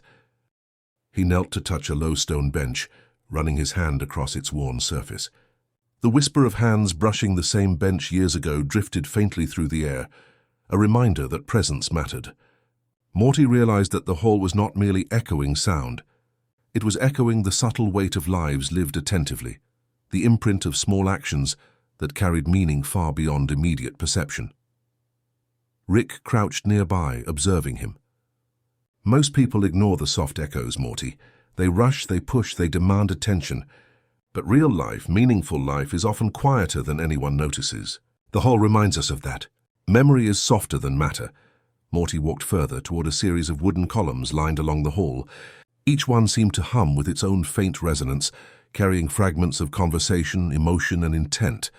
As he pressed his ear gently to a column, he could hear the unspoken, silent encouragement, protective warnings, tender advice, fleeting laughter. Each sound layered atop the next, forming an intricate harmony of memory and presence. He realized that the hall was not simply holding echoes. It was teaching him to recognize their significance, to honor the unseen, uncelebrated forces that shape the world. A narrow stairway led to a balcony overlooking the hall's expanse. Morty climbed slowly, feeling each step sink slightly beneath his weight, as if the building itself acknowledged his careful approach. From above, the echoes blended into a soft, continuous hum, like a chorus of invisible voices singing lullabies to those who would listen. The effect was hypnotic, calming, almost dreamlike. Morty felt his heartbeat synchronize with the rhythm, a gentle pulse that connected him to the countless presences that had preceded him. Rick spoke softly from the stairs below. "Morty, remember this feeling. Most acts of attention, of care, of kindness don't make noise. They leave traces, small but enduring. This hall is a reminder that memory is not always recorded in books or monuments. Sometimes it's carried in the echo of a soft gesture, a whisper, a mindful presence." Morty closed his eyes, letting the air carry the subtle resonance of the hall through him. He could feel the lives of others blending with his own awareness, a gentle weaving of experience and memory. Every sound, every pause, every faint hum reminded him that the world is shaped as much by noticing as by doing, as much by the quiet as by the loud. He traced his hand along the railing of the balcony, feeling the rough edges softened by centuries of human touch. The whisper of hands long gone brushed against his skin, delicate and almost imperceptible. Morty understood in that intimate moment that he was participating in a lineage of presence, becoming part of a continuum where even small, unnoticed actions held power. A soft breeze drifted through the open windows, carrying distant echoes of the village, a child's gentle laugh, the quiet flutter of a bird's wings, the ripple of water in a nearby stream. Morty realized that the hall was not separate from the village. It was a reflection, a mirror of all the quiet presences that shaped it. The whispers were not trapped. They were alive, flowing, teaching, reminding. Rick remained at the bottom of the staircase, watching Morty with rare, quiet pride. "Morty, you're learning to see what most overlook. That's important. Every gesture, every careful action, every moment of attention leaves an echo. You may not hear it immediately, but it ripples outward. That's what makes a life meaningful. That's what makes you, well, you." Morty exhaled slowly, feeling the resonance of the hall settle around him. Each echo, each whisper, seemed to sink into his chest, filling him with warmth, awareness, and understanding. He felt connected to the invisible threads of care that stretched through the hall, the village, and even the wider world. The experience was not loud or dramatic, yet its impact was profound, like a lullaby that lingers long after the song has ended. As he descended the staircase, Morty noticed the subtle transformation of the space. The echoes were not simply remnants of the past. They were living lessons, invitations to notice, to act softly, to engage meaningfully, and to honor the quiet currents that carry life forward.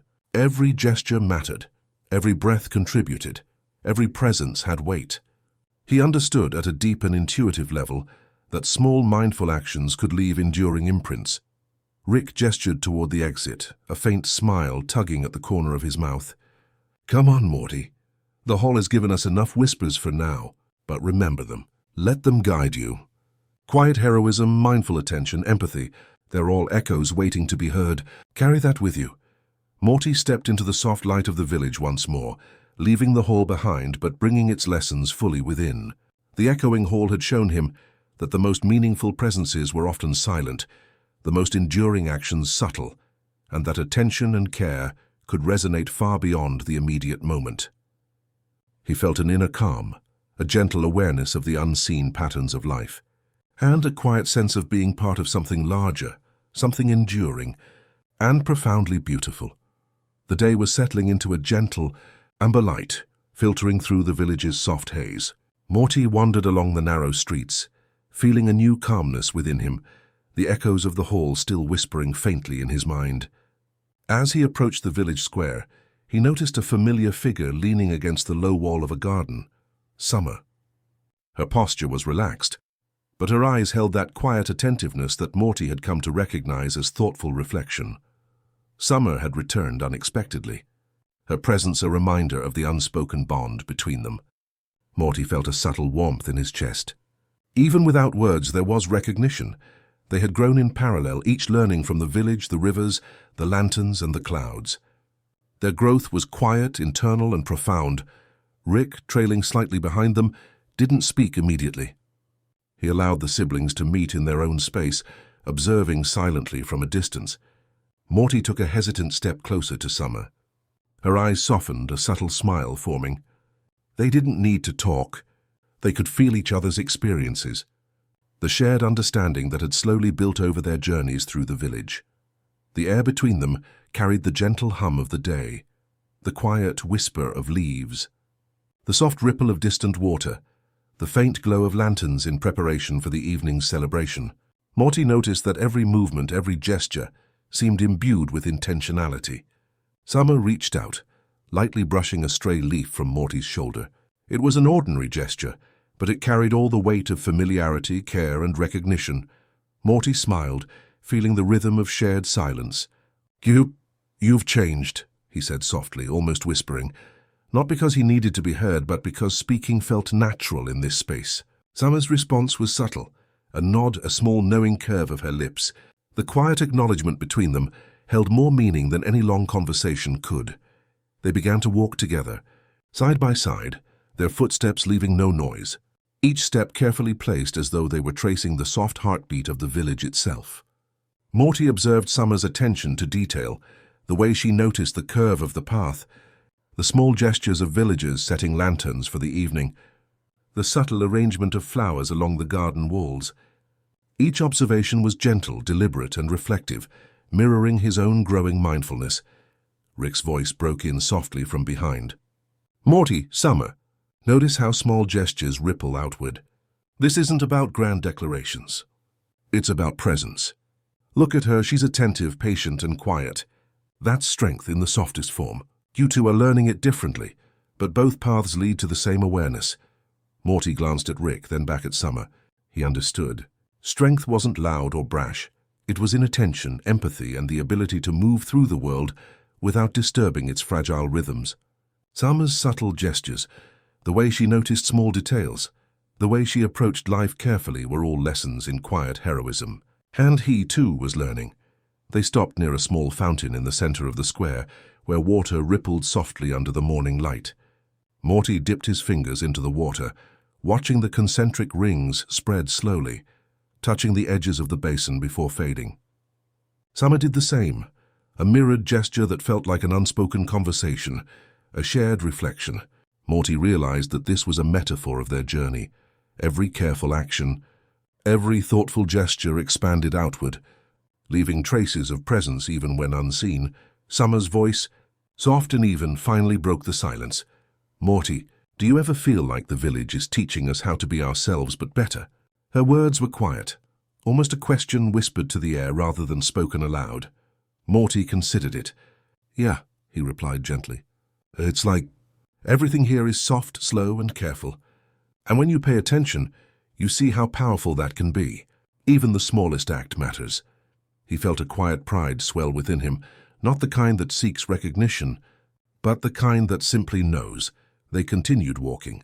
Following the gentle curves of the village paths, Morty noticed how Summer's presence echoed his own experiences, how her gestures mirrored what he had learned from whispers, rivers, and clouds. The lessons intertwined, subtle yet unmistakable.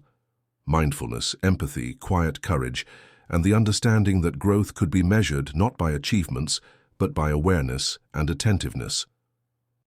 Rick lingered at the edges, allowing them this reflective time together.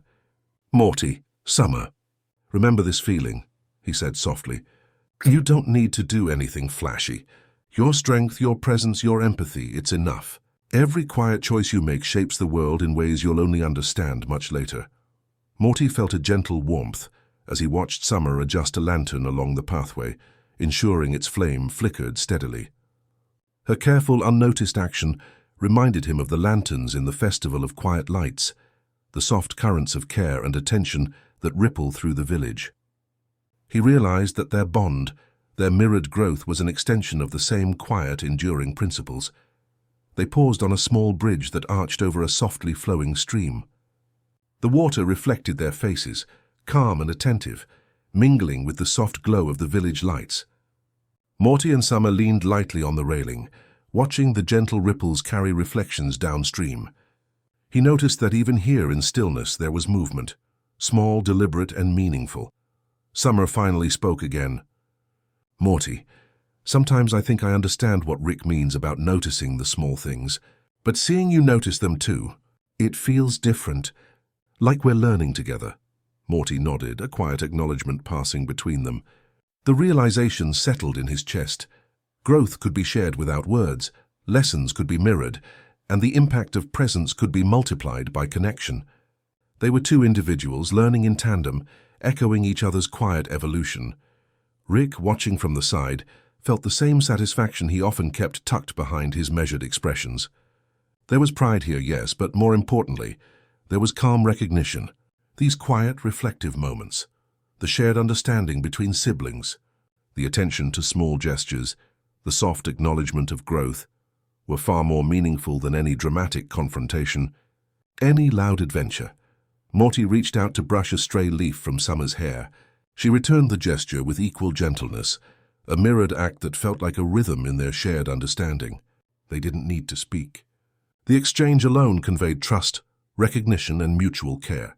Morty felt the lesson of the echoing hall, the mentor of clouds, and the Festival of Quiet Lights merge in this simple gesture. Presence, mindfulness, and empathy resonate beyond action. As the sun dipped lower, bathing the village in warm golden shadows, Morty realized that the bonds formed in quiet reflection were enduring. Each careful action, each shared observation, each mirrored gesture left a trace, subtle but significant. He understood that growth wasn't always about external achievement. Sometimes it was about being fully present, sharing understanding, and honoring the soft currents that connect all lives. Walking back toward the center of the village, Morty felt a soft contentment settle in his chest. Summer's presence, gentle and observant, mirrored his own evolution. Together, They moved with the rhythm of the village, absorbing lessons, reflecting on experiences, and participating in a quiet heroism that left lasting impressions without fanfare. Rick's voice finally broke the soft hum of the evening. "Morty, Summer, these moments will stay with you. Remember what it feels like to move quietly, to notice, to reflect, and to act with gentle intention. That's how the world changes, quietly, meaningfully, enduringly." Morty exhaled slowly, feeling the weight and warmth of these lessons settle within him. He and Summer continued side by side, not speaking, simply observing, sharing, and reflecting. The village around them whispered in faint, approving echoes. The soft hum of presence, the resonance of gentle heroism, and the quiet acknowledgement of lives lived with care. In that calm amber light, Morty realized something essential. Growth was not measured in triumphs or accolades, but in the quiet recognition of others, the awareness of small acts, and the shared reflection of presence. And in that realization, he felt a deep, abiding calm, a sense of belonging, purpose, and connection that transcended words. The village seemed to breathe gently as Morty followed Summer along a winding path that led to a secluded corner, obscured by tall, arching hedges. Behind the greenery, a narrow wooden gate invited them into a space unlike any other in the village, a garden that seemed both alive and empty, waiting quietly for attention. The air was sweet with the scent of soft blossoms, mingling with the faint earthy aroma of damp soil, and every step Morty took seemed cushioned by centuries of leaves and petals. Rick trailed behind, letting the siblings lead, his hands tucked into his lab coat pockets, his eyes observing but never intruding. Morty felt a thrill of anticipation that was almost reverent. He knew intuitively that this garden held a lesson, though he could not yet name it. Summer pushed open the gate, which creaked softly but did not resist. Beyond it, the garden unfolded in gentle curves, paths lined with smooth stones, and clusters of forgotten items left in quiet intention. Small trinkets, worn shoes, half-bloomed flowers pressed into the earth. "Morty, Summer," Rick whispered, his voice low. "This is the Garden of Forgotten Steps. It's a place where the village keeps memories not of grandeur, but of gentleness. Every object left here is a story, an act of care, a soft gesture someone wanted remembered but did not need to announce." Morty stepped forward, his eyes sweeping the garden in awe. Each item seemed to hum with its own history. A pair of tiny shoes worn by a child now grown, a small jar of pressed petals, a ribbon carefully folded and tucked between leaves. Morty knelt to touch a shoe, feeling the faint warmth of its past owner, a trace of presence that resonated softly in his chest. He understood immediately. The garden was not merely a collection of forgotten objects. It was a tapestry of care, each fragment a quiet heroism preserved in the gentle folds of memory. Summer walked beside him, brushing her fingers across a low bench that had been left by someone long gone. "Morty, it's like every little act matters here, even if no one sees it," she murmured. Her voice was soft, almost reverent, and Morty realized she was not speaking to him alone. She was articulating the lesson embedded in the garden, one that he had already begun to feel. Rick moved closer, crouching by a path lined with small lanterns that had been left to guide travelers. "Notice that, Morty. Every footstep, every careful gesture, every soft intention, it leaves a trace. Not always visible to the eye, but it's felt. That's what this garden teaches. That's the quiet power of presence and empathy." Morty wandered deeper, his fingers trailing across soft moss over forgotten ribbons and smooth stones. He noticed that the garden seemed to respond to his attention, as though it recognized his intent to witness, to honor, to remember. Each small object became more than its physical form. It became a symbol, a whisper of a life that had been lived with care, and a subtle reminder that even unnoticed acts of kindness were meaningful. He paused by a fountain, its water flowing gently over stones engraved with faint symbols of remembrance. A small brass cup rested at the edge, worn smooth by hands long gone. Morty dipped his fingers into the water, feeling its coolness ripple across his skin. The gentle flow reminded him of the river that sang, of the clouds shaped by unseen hands, of the hall that echoed memory. Each lesson connected, intertwining into a tapestry of soft understanding, a rhythm of presence and quiet heroism. Summer crouched beside him, picking up a small faded flower and holding it to her chest. Morty watched her for a moment, realizing how much she had absorbed from their journey. Her reflection in the fountain water merged with the garden's subtle light, forming a delicate image that seemed almost surreal. Two figures, young and observant, absorbing wisdom without effort, guided by gentle forces that moved silently through the village. Rick's voice, calm and deliberate, floated toward them.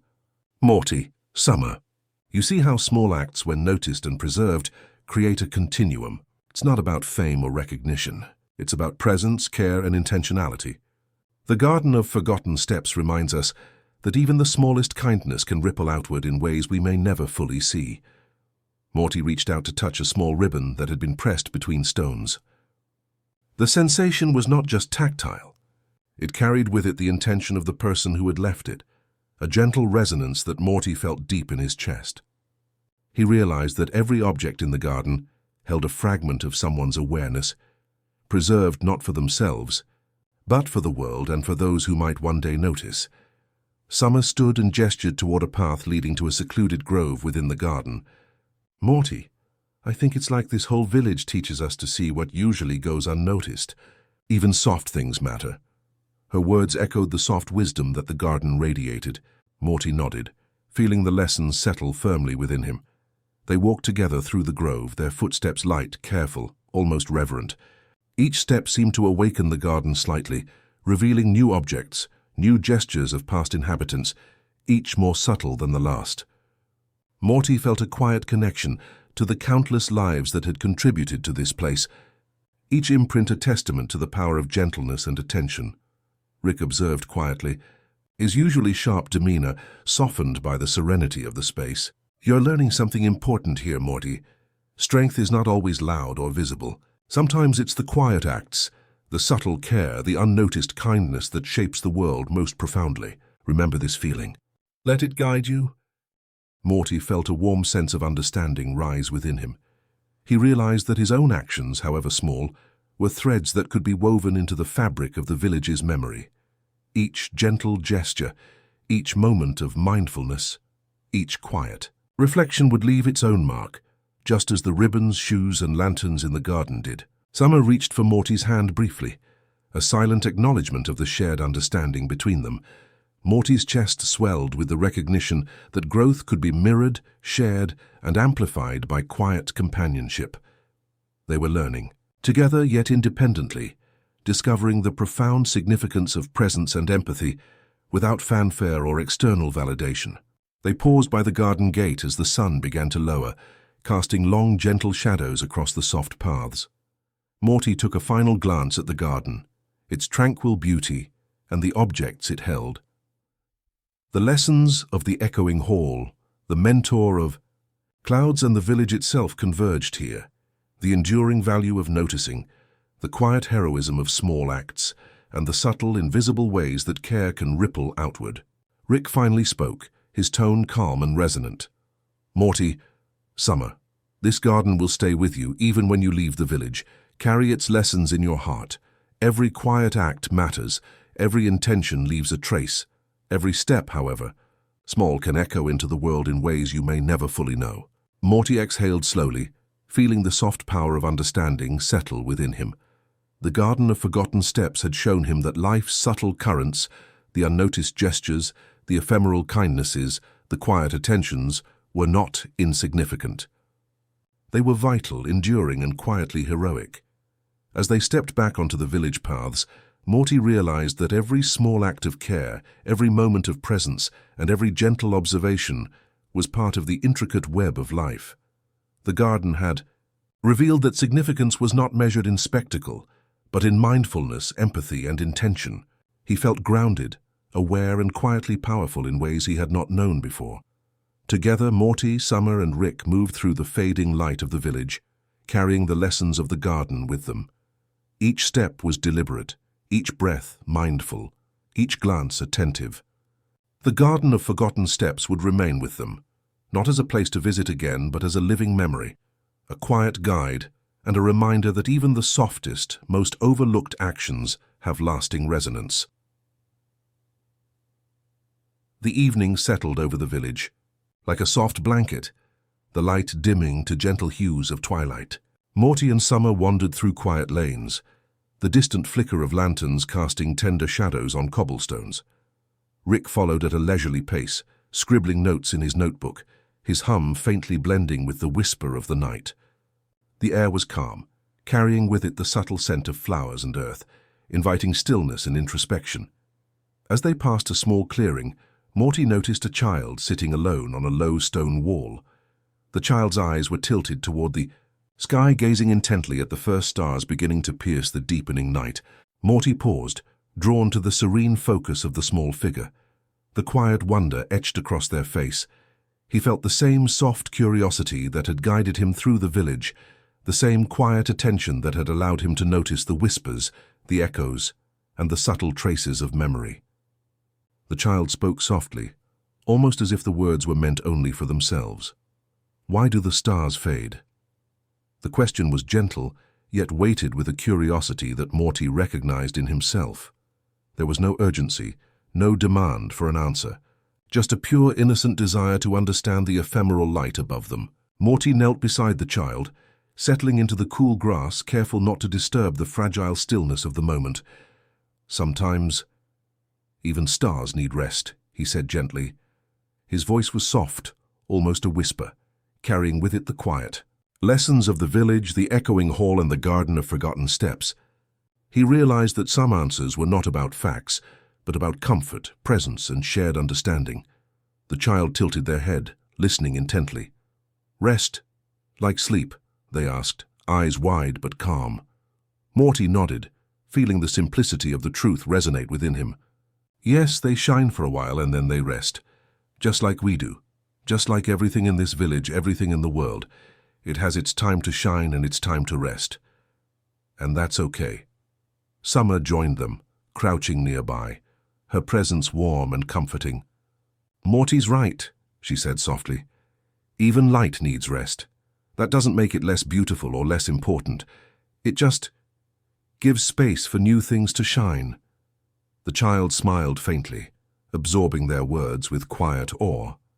Morty felt the gentle weight of responsibility settle in his chest, not as pressure, but as awareness. He understood that part of growth was offering comfort, sharing understanding, and guiding without overwhelming.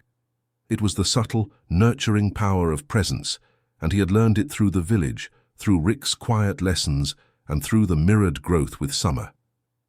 Rick approached from the edge of the clearing, his gaze soft, not interrupting the delicate moment.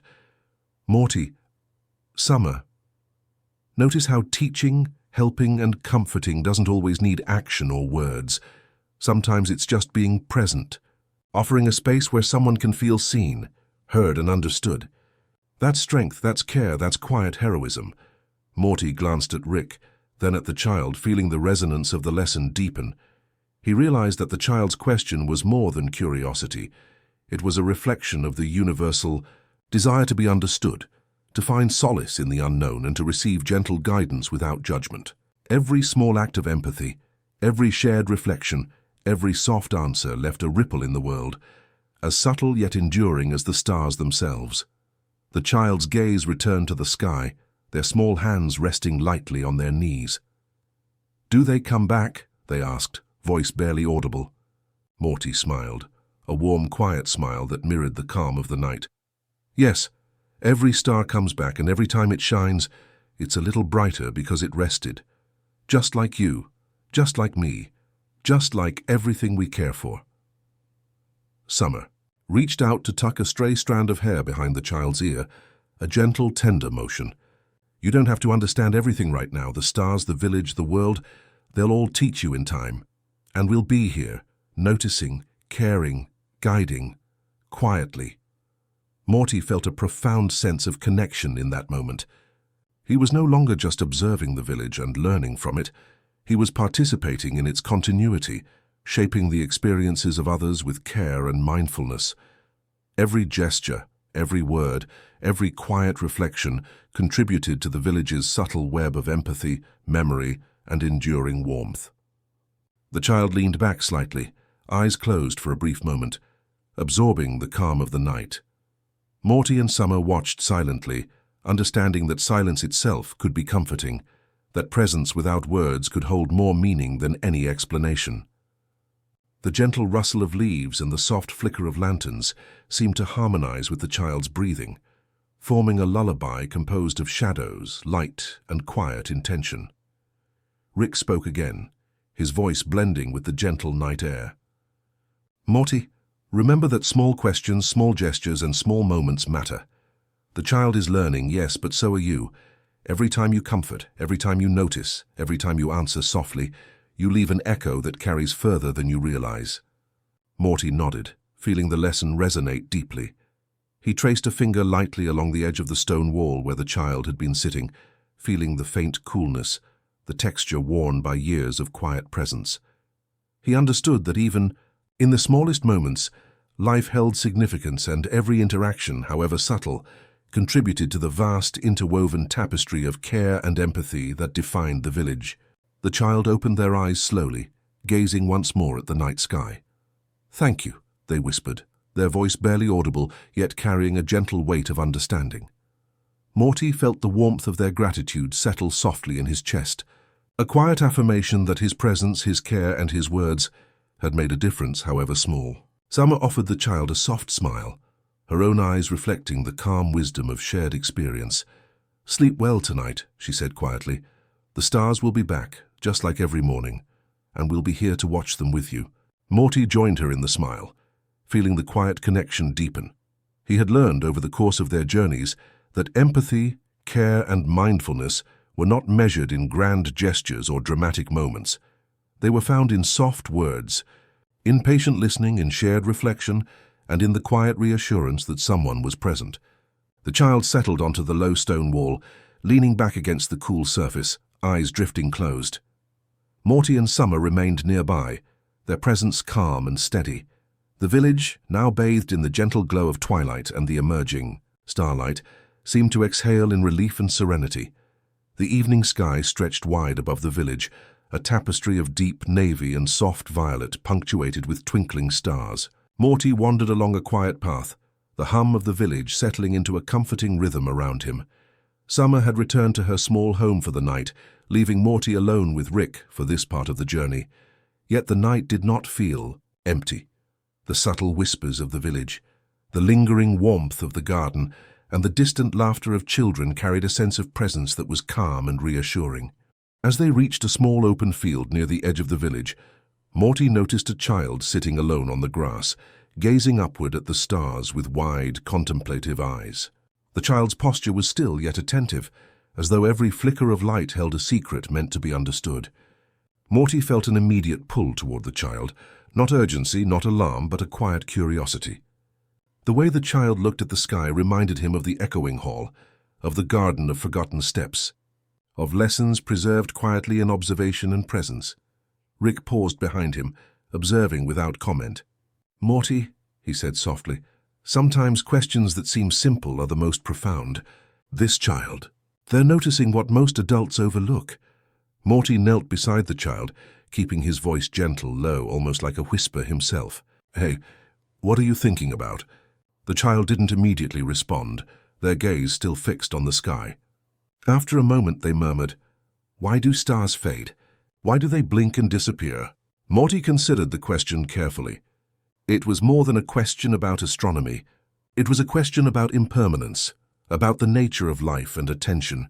He remembered the lessons of the village, the soft heroism of small gestures, the echoes preserved in stone and garden paths, the quiet reverence of Summer and himself as they learned to notice the unnoticed. He reached out, brushing a strand of hair from the child's forehead. "Sometimes even light needs rest," he said gently, letting the words float between them like a soft lullaby.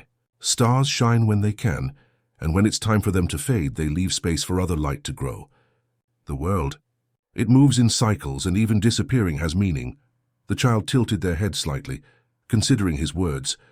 Morty realized that he didn't need to provide answers like a teacher lecturing a student. Instead, he offered calm, reflective presence, allowing the child to internalize the quiet wisdom for themselves. Rick stepped closer, his voice low and measured. "Morty's right. You don't always need to explain everything. Sometimes noticing and sharing the quiet truths, presence, attention, empathy, that's enough. The stars fade, yes, but their light lingers in the memory of those who see them. The child's eyes softened, reflecting a mixture of understanding and wonder. They shifted slightly, settling more comfortably on the grass, their gaze still fixed upward. Morty and Rick sat beside them, the three of them forming a small triangle of calm in the field. Around them, the village seemed to hold its breath, the distant hum of soft laughter and gentle movement, blending seamlessly with the night sky. Morty pointed to a cluster of stars shimmering faintly above. "See those? They've been shining for so long, and even when they blink, other stars will appear. Life's like that too. Even when things seem to disappear, other light, other goodness will follow. That's why noticing small things matters. Every little act, every gentle gesture leaves a mark." The child's fingers twitched slightly as they reached toward the stars, though the vast distance separated them. Morty smiled, understanding the symbolic nature of the motion. It was a gesture of hope, of curiosity, of a subtle participation in the quiet, enduring rhythm of life. Rick finally spoke again, a rare softness threading his words. "Morty, you're learning to teach without teaching, to comfort without drama. That's what the village wants us to see. Life doesn't always demand loud gestures. Sometimes the quiet, considered ones are the most important."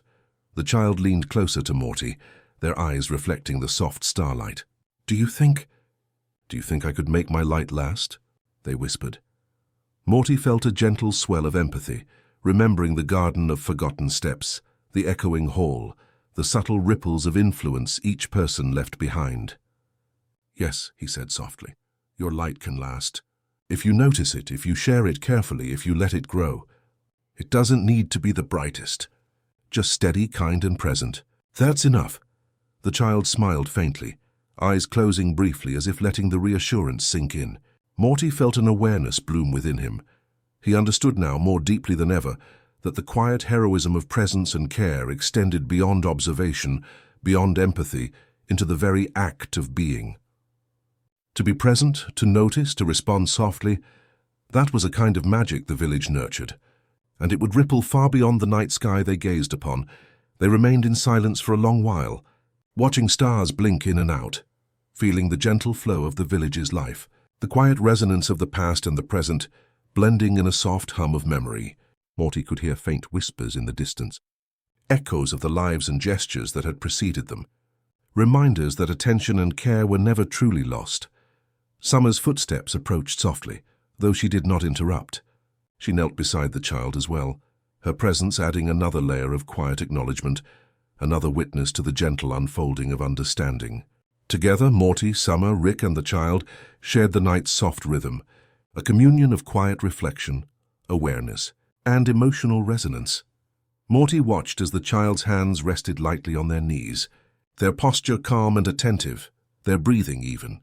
He realized that sometimes the best guidance was not words but presence, not instruction, but shared observation.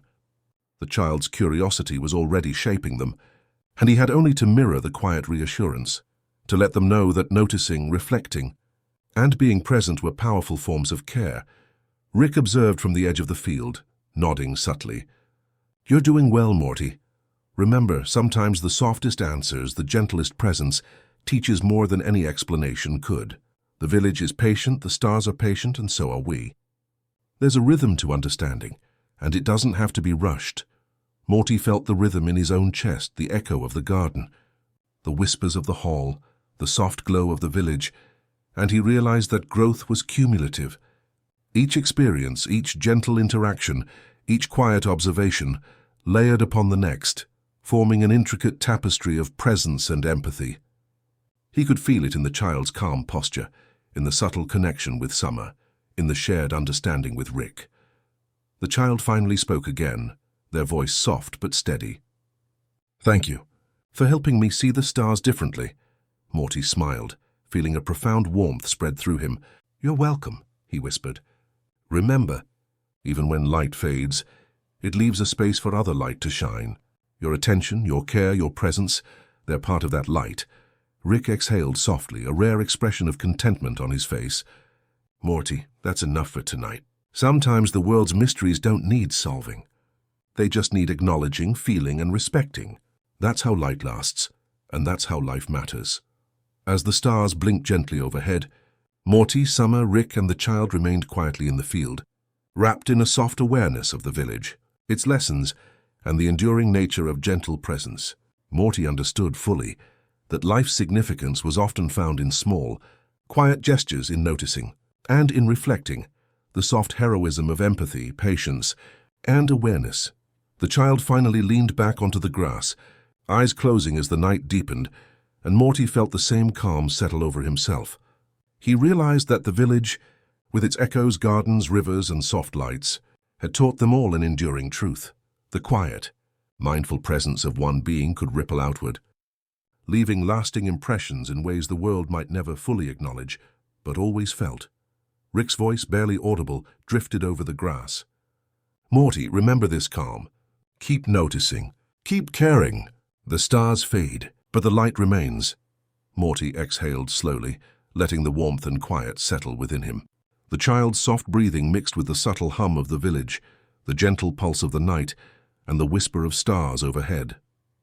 It was a lullaby without words, a song of patience, care, and reflection, a reminder that even fleeting light could leave enduring traces. They sat there a long while longer, quietly, comfortably as the night deepened, until Morty felt the soft pulse of the village, the stars, and the child's wonder all merge into a single, resonant heartbeat of calm. Morty stepped lightly onto the cobblestone streets, the soft evening mist curling around the edges of the village. Each stone beneath his feet seemed to hum faintly, as if remembering every footstep that had come before. The village was alive, not in a noisy, bustling sense, but in a quiet, persistent presence that whispered and breathed in harmony with its inhabitants. Morty had felt echoes before, in the garden of forgotten steps, along the soft rivers, but this felt more complete, more intimate, as if the village itself were aware of him, of Rick, and of every soul who had wandered through its winding lanes. Rick trailed behind him, scribbling notes on scraps of paper, though his focus seemed more meditative than scientific. "Morty, remember," he said softly, "places like this, they don't just hold memories, they reflect them back. They respond to presence, attention, and care. It's not magic, it's empathy. The village is alive with it." Morty inhaled slowly, letting the words settle. He could feel it. Each time he paused to look at a lantern gently glowing along the street, he sensed the subtle weight of those who had placed it there. Each time he touched a wooden railing, he felt a faint warmth like the soft echo of someone else's intention. The village remembered, not in detail but in feeling, in presence, in quiet resonance. They walked toward the central square, where the air shimmered with soft light. It was an ordinary evening in the village, yet everything felt extraordinary in its quietness. Villagers moved with deliberate gentleness, greeting one another with subtle nods, eyes soft, voices hushed. Morty realized that every interaction here was infused with care, and that the village itself seemed to honor those who moved through it with attention and kindness. Rick paused at the edge of the square, observing Morty's reactions. "See, Morty, the village breathes memory the way a heart breathes life. Every gesture, every smile, every careful step leaves an imprint. The more you notice, the more you feel the rhythm of it. The village isn't just a place, it's an awareness, a record of empathy." Morty's gaze swept across the square. He noticed a young girl carefully arranging lanterns, her movements precise yet gentle. A pair of elderly villagers moved slowly along a curved path, leaving faint, deliberate footprints that seemed to shimmer and fade into the cobblestones. Each detail, no matter how small, carried a resonance that Morty felt in his chest. The village was alive, breathing in the intentions and care of its inhabitants. Summer joined them quietly, her presence steady and calm. She didn't speak immediately. She simply observed, sensing the subtle patterns of interaction, the unspoken flow of attention that moved like a river through the village. Morty noticed that even she, whose energy often leaned toward restlessness, seemed in harmony here, her quiet attentiveness a mirror to his own. They wandered past a small fountain, its water flowing in gentle, constant currents. Morty knelt to touch the surface, feeling ripples that responded to his fingers, as though recognizing the intention behind the touch. He realized that this village did not just preserve memory, It absorbed it, mirrored it, and reflected it back in ways that were felt more than seen. Each ripple, each whisper of wind, each faint shimmer of light was a dialogue with the past, a conversation between presence and memory. Rick crouched beside him, pointing toward a cluster of softly glowing stones lining the fountain's edge. "Every object here, Morty. Every object is a trace of someone's care. The village holds it gently, letting it breathe. Notice how it responds to your awareness. That's the lesson here. You leave traces, and the village remembers them. It's subtle, almost imperceptible, but it's there." Morty traced the edge of the fountain with his fingertips, feeling a warmth spread up his arm. Each ripple carried faint echoes of past interactions. Laughter shared quietly, a hand offered in comfort, a careful placement of a lantern to light someone's path. He realized that memory here was not static. It was alive, active, and breathing, sustained by the simple act of noticing.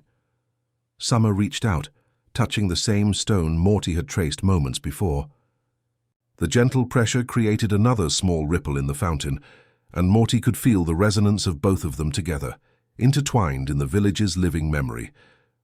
He understood more clearly than ever that this was not a lesson about history. It was a lesson about empathy, presence, and the subtle ongoing influence of small, kind acts. Rick's voice threaded through the quiet.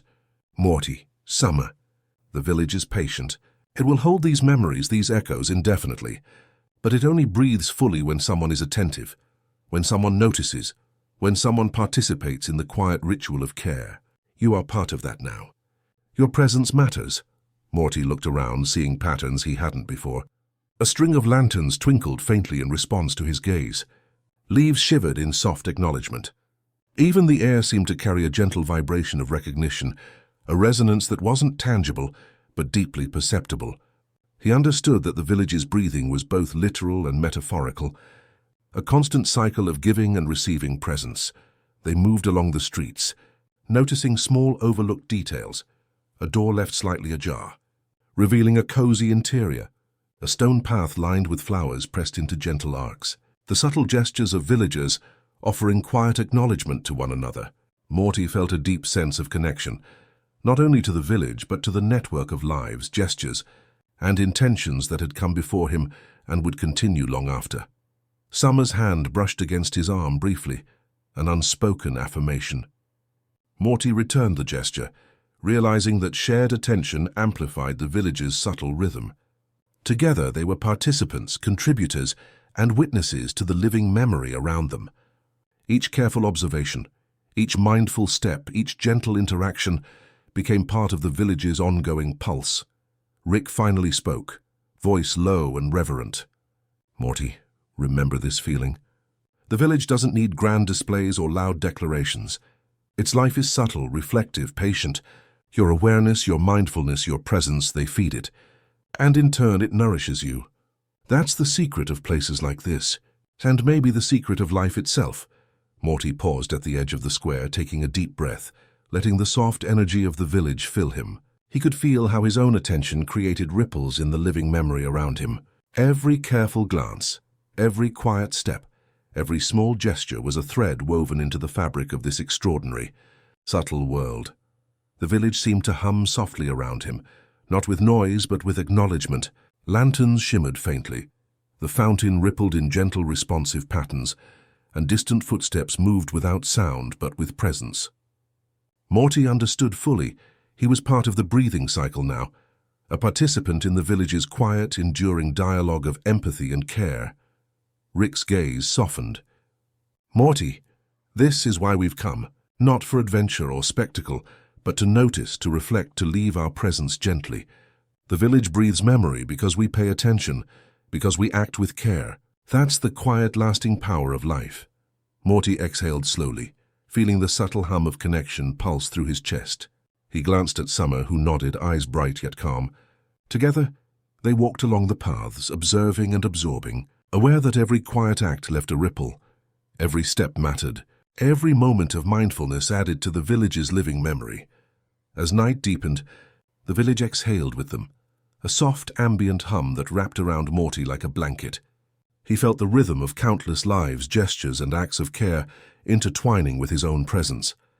In that moment, he understood that memory was not merely something remembered. It was something lived, breathed and shared. The village itself seemed to lean closer, attentive, embracing the quiet reflection of Morty and Summer. Every light, every shadow, every whisper of movement was part of a living system of care. Morty felt a deep calm settle in him, a profound sense of belonging, and an awareness that the smallest gestures, the softest intentions had lasting, resonant power. Rick finally smiled faintly, a rare softness in his expression. Morty, Summer, the village remembers. And now so do you. Every action, every quiet choice, every mindful moment, it all matters. That's how life endures. Morty inhaled deeply, letting the night and the village's rhythm merge with his own heartbeat.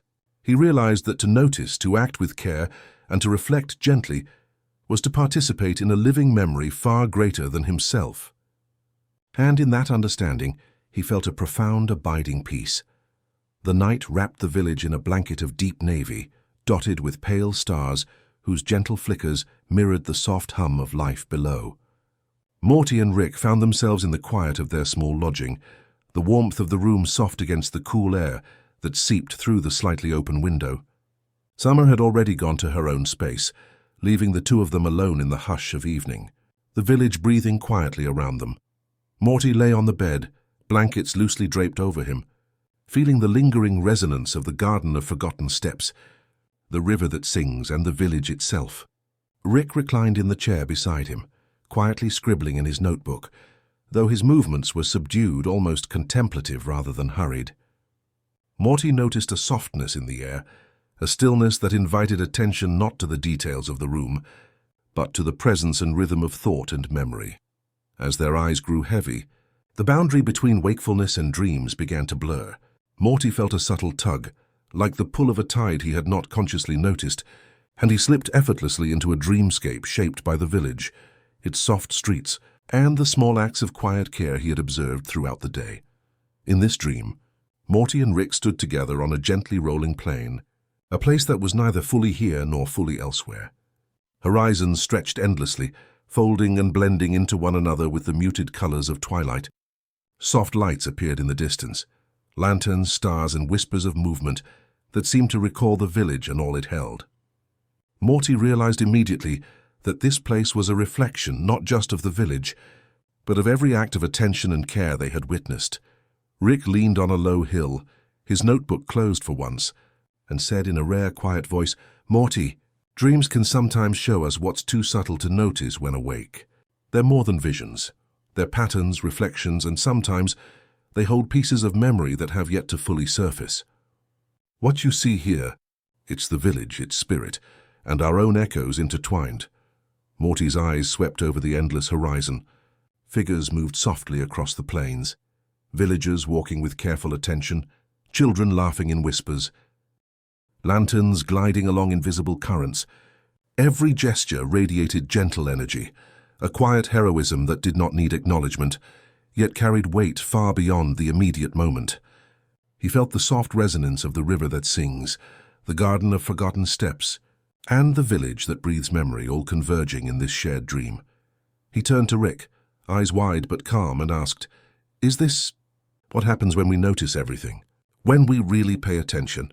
Rick's lips curved faintly. "Exactly, Morty. Not just noticing, but absorbing, reflecting, and letting it shape us. These dreams, they're an echo of all the quiet moments we've seen. And sometimes they even let us glimpse what could be, what our awareness, care, and presence could ripple into." Morty felt a soft wind brush against him, carrying with it scents of distant flowers, cool earth, and faint traces of the river. The horizon itself seemed alive, undulating gently as if breathing. Shapes emerged from the mist, familiar faces from the village, moments he had witnessed, and gestures of care too subtle to be named. Each figure glowed softly, their presence calming, reassuring, and inspiring. Rick extended a hand toward a distant hill, where faint silhouettes seemed to converge. "Morty, look there. Every action, every subtle kindness leaves a mark. Sometimes it's small, sometimes it's faint, but it accumulates, creating horizons we can't always perceive when awake. Dreams like this, they give you a sense of how those marks blend into the world." Morty walked slowly toward the hill, feeling the soft rhythm of the plains beneath his feet. Each step seemed cushioned, responsive, almost alive, reflecting the village's gentle influence. Shadows played in harmony with the light, and every movement of his body created ripples that spread quietly across the horizon, interacting with echoes of memory and care. As he neared the hilltop, he saw Rick's figure merging with the distant silhouettes of villagers, their forms gentle and undisturbed. Morty felt a profound sense of continuity, the quiet gestures of the present blending with the accumulated care of the past, shaping a living, breathing landscape of empathy, attention, and reflection. He understood that this dreamscape was not a distant fantasy. It was a mirror of what life could be when approached with awareness and gentle intention. A soft breeze carried whispers to Morty's ears, fragments of words, echoes of songs, and sighs of memory. They were not intelligible, yet entirely understandable in feeling. Each whisper resonated with a fragment of the day, the village, and the subtle heroism of its inhabitants. Morty closed his eyes briefly, letting the whispers flow into him, feeling the deep interconnectedness of every act, every reflection, every quiet gesture. Summer's presence appeared at the edge of the horizon, moving fluidly through the dreamscape. She did not speak, yet her steps, her gestures, and her calm observance added another layer to the shared pattern of attention and care.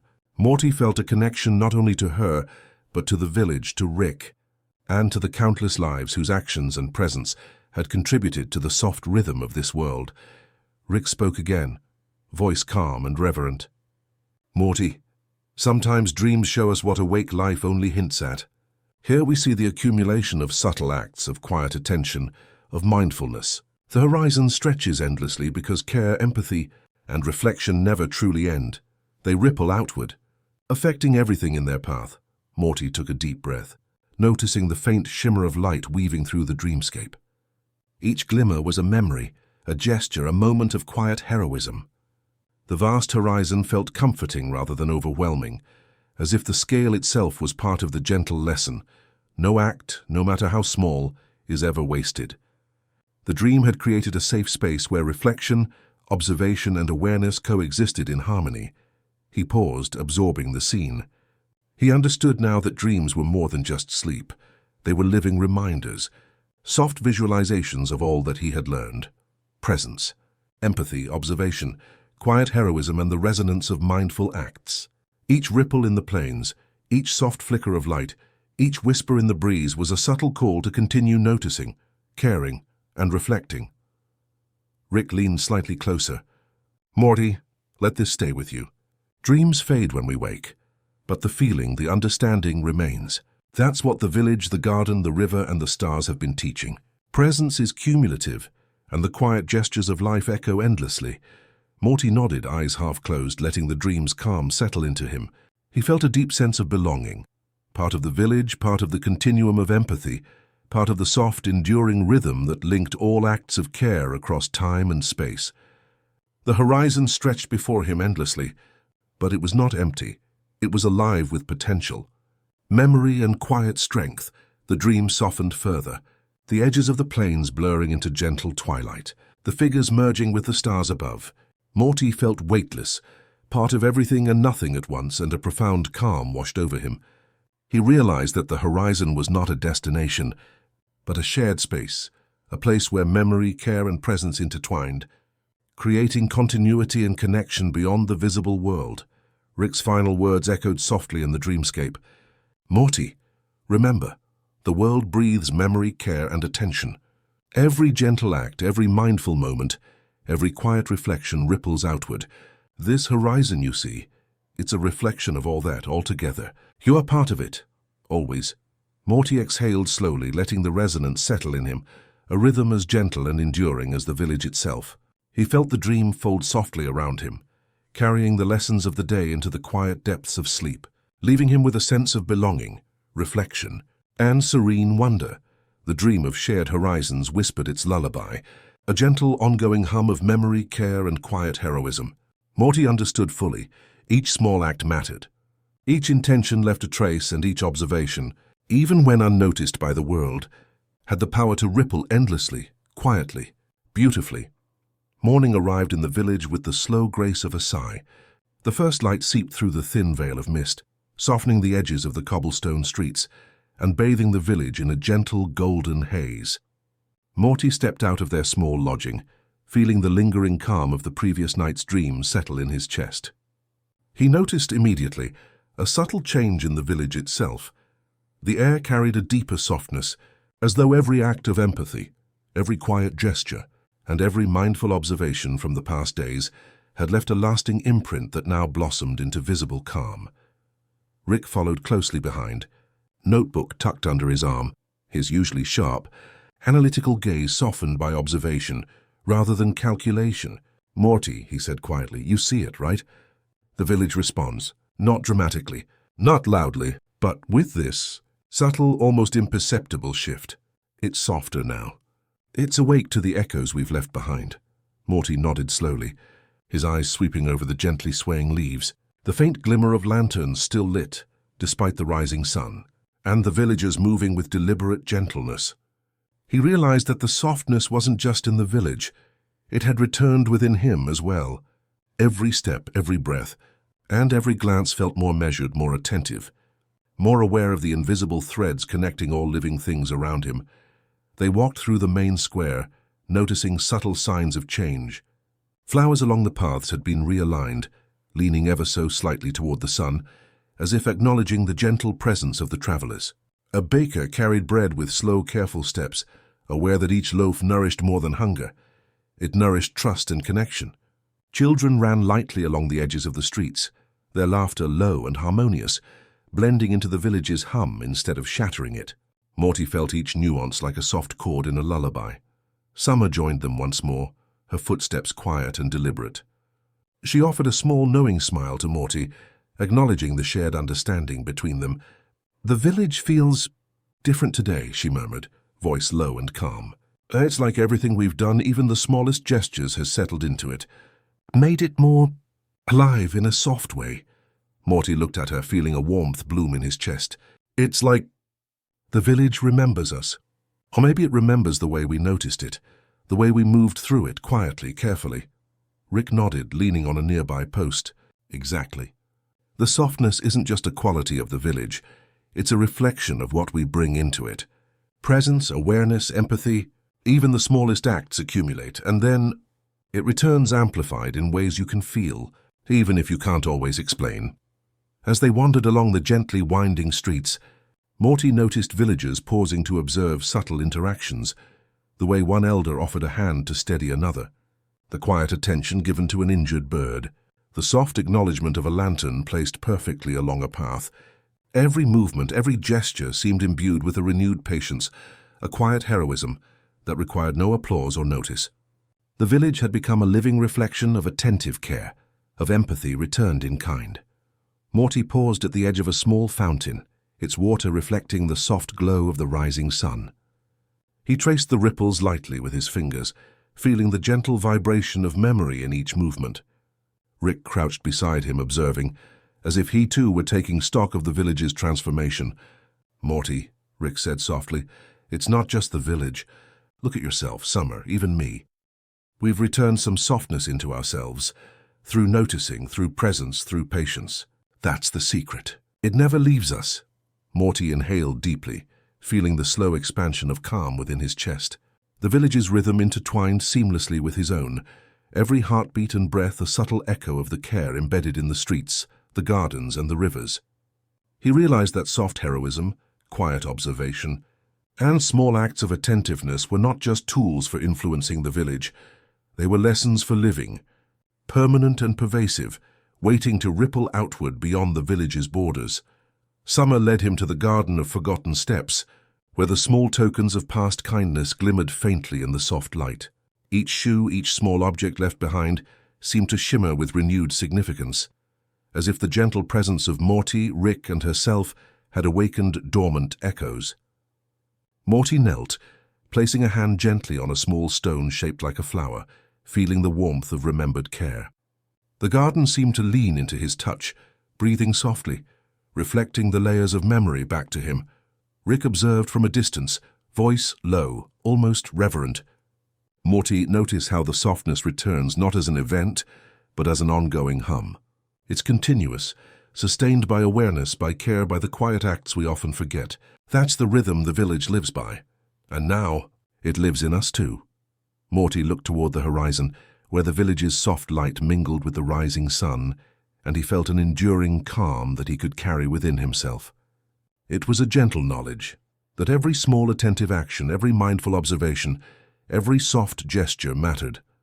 And even when left unnoticed, these actions could accumulate, reflecting back in ways subtle yet profound, shaping not just the environment, but hearts and minds. He noticed a child sitting nearby, gazing upward at the light. Morty remembered the lessons of the previous chapter, the child who questioned stars, the quiet recognition that even fading light left room for growth and reflection. He smiled softly and offered a gentle nod of acknowledgement. The child's eyes brightened slightly, reflecting the village's calm and the returning softness of its presence. Rick approached the fountain again, crouching down beside Morty. "Morty, the village isn't done teaching us," he said. "It doesn't need to. Each return, each ripple of softness, reinforces what we've learned. The real lesson is that noticing, being present, and acting with care, that never ends. It accumulates, it returns, and it carries on." Morty exhaled slowly, letting the calm pulse through his chest. He noticed the villagers moving through their routines with gentle precision, lanterns placed, gardens tended, small acts of attentiveness performed without thought or ceremony. Each action reflected the quiet heroism that he and Rick had witnessed and participated in. The village had returned its softness, and in doing so, it had returned part of itself to them, a living, breathing affirmation of mindful presence and empathy. Summer's voice broke softly through the morning calm. "Morty, sometimes I think the village is teaching us to be gentle with ourselves too. The softness we notice here, the echoes we leave, they're not just for the village. They're for us." Morty nodded, understanding fully. The village's hum was now a shared rhythm, alive in him, in Summer, and in Rick. It resonated like the memory of a lullaby, soft, enduring, and comforting. The small acts of care, the mindful presence, and the quiet heroism were not just external, they were internalized, shaping the way he would move through the world beyond the village. They lingered in the square a moment longer, taking in the light, the air, and the gentle flow of life.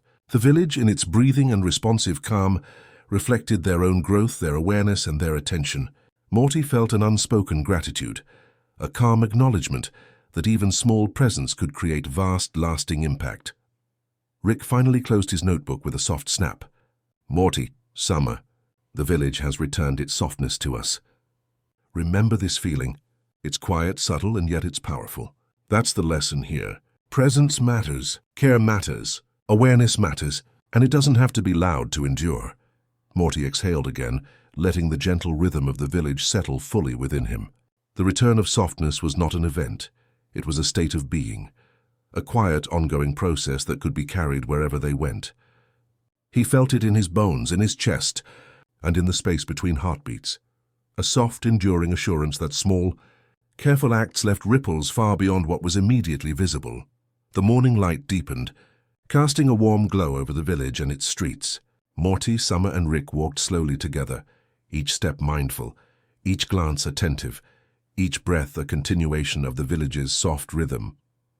The echoes of past kindness, the presence of attentive care, and the gentle heroism of mindful observation had returned, and in doing so, had become a part of them. The village hummed quietly, breathing, alive in its calm reflection. Morty felt it resonate within him, a soft pulse of continuity, connection, and enduring empathy. He understood now, deeply and fully, that the return of softness was not a momentary gift. It was a living, breathing practice, one that would guide every step he took in the days and nights to come. The village streets were bathed in a soft golden light as Morty walked slowly, absorbing the quiet rhythm of morning. The subtle hum of life lingered in the air, a gentle resonance born from countless small acts of attention, care, and mindfulness. Morty had felt the village's breath before, but now there was a new layer, a quiet invitation, a presence waiting to be shared. It was then that Summer appeared. She stepped lightly onto the cobblestones, her movements deliberate yet effortless, like a gentle breeze weaving through familiar corridors. Morty felt a soft warmth spread through him, the same warmth that came from witnessing the village respond to the small echoes of their care. Summer's presence brought a new dimension to the calm. It was as if the village itself had been holding a space for her return, waiting patiently for the shared acknowledgement of growth and reflection. She approached without speaking immediately, her gaze taking in the softened streets, the faint shimmer of lanterns, and the subtle gestures of villagers moving about their routines. Morty watched her, noticing how her posture carried both curiosity and serenity. The village seemed to respond to her presence as it had to his and Rick's, a quiet acknowledgement, almost a sigh of recognition. Morty spoke first, his voice low, careful. "Summer at the village feels different today. It's softer. It's awake to what we've left behind." Summer's eyes softened and she nodded slowly. "I can feel it too, Morty. It's like all the little things, all the careful gestures have been noticed. And now, the village is reflecting it back." Rick, standing a few steps behind them, closed his notebook and watched the interaction quietly. He didn't need to speak. The lesson had long been internalized by all three of them. The village's rhythm was now a shared pulse, and Summer's return completed a subtle triangle of presence and awareness that allowed each of them to feel the depth of connection more fully. Together, they walked through the square, moving with deliberate slowness, letting their awareness tune to the rhythm of the streets. Villagers passed without fanfare, yet every small interaction resonated. A careful placement of a lantern, the soft adjustment of a flower, a shared nod between neighbors. Morty noticed more than ever the gentle heroism embedded in these tiny acts. Summer noticed it too, her attention attentive yet relaxed, as though she had learned to trust the quiet influence of presence over noise and action. They paused at a small bridge, spanning the gentle river that whispered through the village. The water rippled softly, reflecting the morning light in muted patterns. Morty crouched to touch the surface, feeling the lingering hum of memory and care in every ripple. Summer knelt beside him, her hand following his, creating faint ripples that intertwined with his. In that moment, Morty realized the beauty of shared attention. It multiplied the softness, the reflection and the quiet understanding that flowed through the village and into them. Summer spoke softly, almost to herself, yet meant for Morty and Rick to hear. I understand now. The village, the people, even the streets, they're alive in a way that depends on noticing, on being present, on small acts of care. It's not magic, it's mindfulness." Morty smiled faintly, feeling the warmth of shared understanding. "Yeah, and the more we notice, the more it notices us. It's like being part of something bigger but gently, not overwhelming, just connected." Rick crouched nearby, his eyes observing the interplay between them, the river and the soft movements of the village. "Exactly," he said quietly. "Connection doesn't always need noise, spectacle, or grandeur. Sometimes it's this subtle rhythm, this quiet resonance that shapes everything. Morty, Summer, you're both part of it now, and it's part of you." As they continued walking, the village seemed to lean in, offering gentle acknowledgement in every detail. Lanterns glimmered faintly, casting delicate shadows that moved with the light. Doors opened to reveal warm interiors, while flowers and vines curved toward the soft sunlight. The streets themselves seemed aware, responding to the attentiveness of the three travelers with subtle motion and quiet energy. Morty felt it as a pulse, a rhythm woven from care, attention, and shared presence. They arrived at the garden where villagers often left behind small tokens of kindness. Each object glimmered faintly, touched by the returning softness of attentive eyes. Morty picked up a small stone, tracing its contours lightly, while Summer adjusted a tiny flower placed next to it. The gestures were unspoken, yet deeply significant. Every quiet action left a trace, and every trace was recognized by the village's living memory. Summer's voice broke the quiet reflection. "I think this is what growing up feels like. Not the rushing or the noise, but noticing, caring, and letting the world reflect it back to you. It's soft, but it's stronger than anything I've felt before." Morty nodded, feeling the resonance of her words in his chest. He thought of the river, the lanterns, the garden, the village that breathed memory, and the quiet heroism of every small gesture. The softness wasn't just external, it had returned within him, and now, with Summer's presence, it was amplified. Their shared awareness created a quiet, sustaining rhythm, a pulse that could carry them through the village and beyond. Rick spoke one last time, voice low and contemplative. "Morty, Summer, remember this feeling. Life is full of small acts that matter. They ripple outward, returning in ways you may never fully notice. But here in this village we see it, feel it, and become it. Softness isn't weakness, it's enduring, perceptive, and alive." The three of them lingered a while longer, walking side by side along the softly glowing streets, letting their presence intertwine with the village's hum. Each step, each glance, each careful gesture became part of the living rhythm. Morty noticed that the quiet attention amplified the village's breathing, just as the village's subtle responses deepened their own sense of connection, awareness, and calm. As morning deepened into a gentle day, Morty felt a profound sense of belonging. The return of summer had completed the circle of shared presence, amplifying the subtle energy of care, mindfulness, and empathy. The village, alive with memory and responsiveness, reflected back to them the quiet heroism of attention. Each gentle act, each mindful observation, each subtle gesture mattered. They had returned softness to the village, and in doing so had brought it back to themselves. Morty exhaled slowly, feeling the village's rhythm pulse within him. He realized that the return of softness was not just a momentary feeling, but a living, breathing state of being.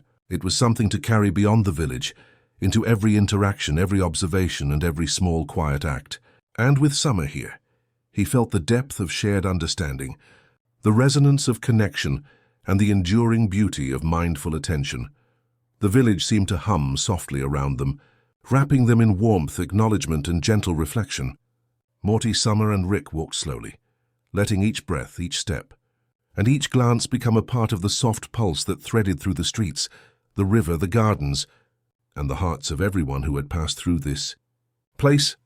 The afternoon sun had softened into a gentle amber glow when Rick led Morty and Summer to a quiet street that seemed almost hidden from the village's main paths. Nestled between walls of ivy and flowering vines was a house unlike any they had encountered before.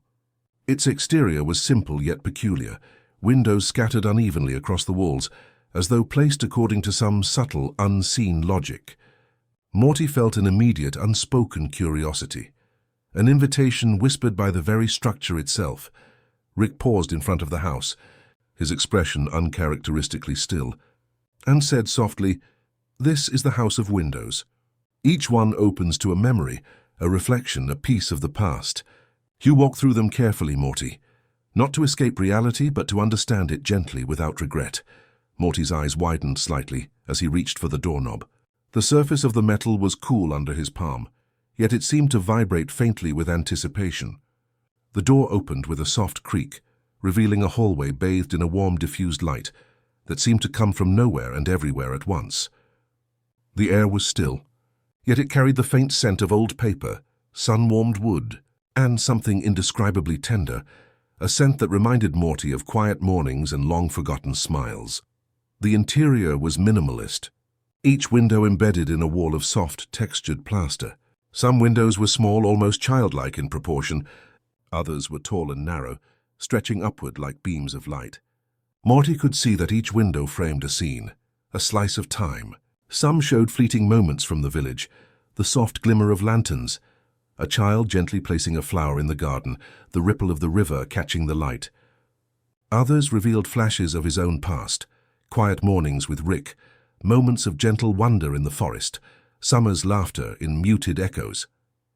Rick's voice broke the silence, low and contemplative. "Morty, Summer, the house doesn't judge. It doesn't demand attention or reaction.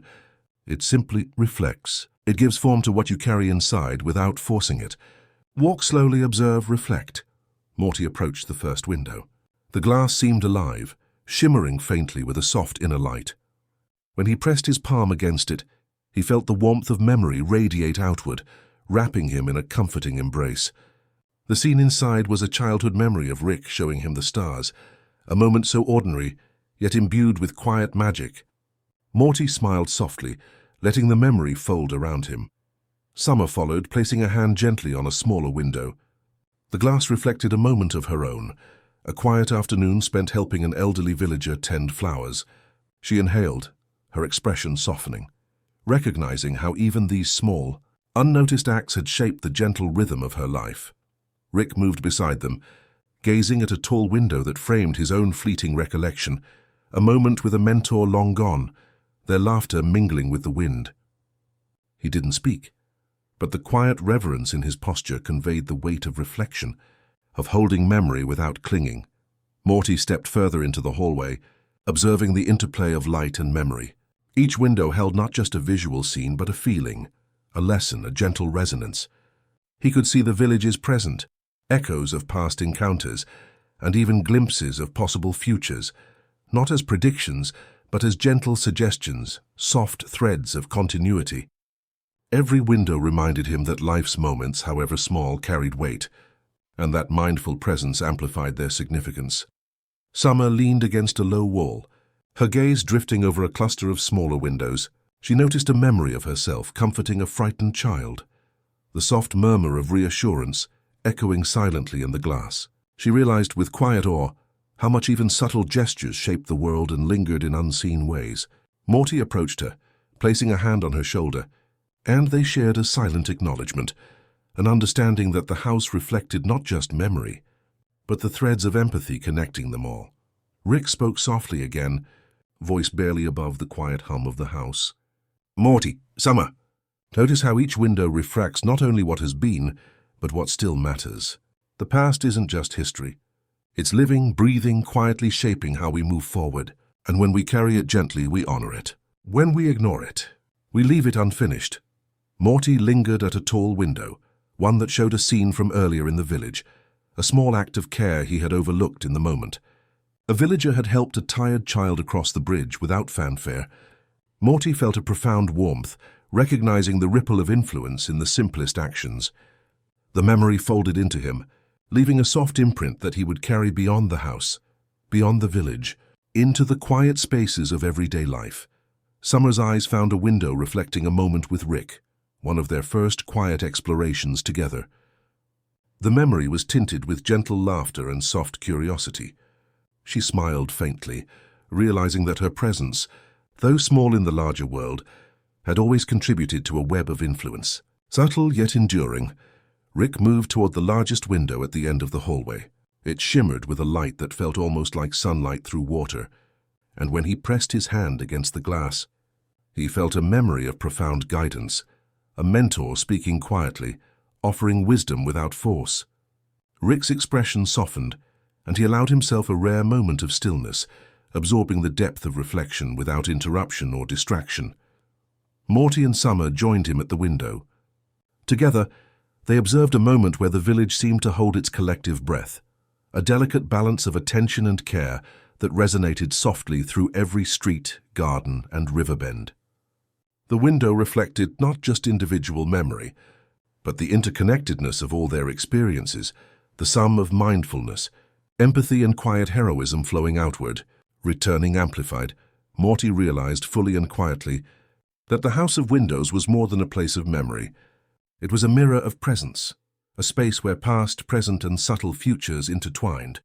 It reminded him that every small act, every mindful gesture, every quiet observation created ripples far beyond immediate perception. Each window was a reminder that living attentively was not a burden, but a gift, to oneself and to the world. Summer spoke, her voice soft, reflective. "I think I understand now. The house doesn't just show us memories, it shows us the weight and the beauty of noticing, of caring, of being present. And that's what gives life its softness." Morty nodded, feeling the depth of her words settle into him. He pressed his palm once more to a smaller window, feeling the warmth of a moment when he had helped a child across the village square. The memory glowed softly, reflecting back not only what he had done, but how it had affected the world around him. It was quiet, subtle, but profoundly significant. Rick finally broke the silence with a gentle tone.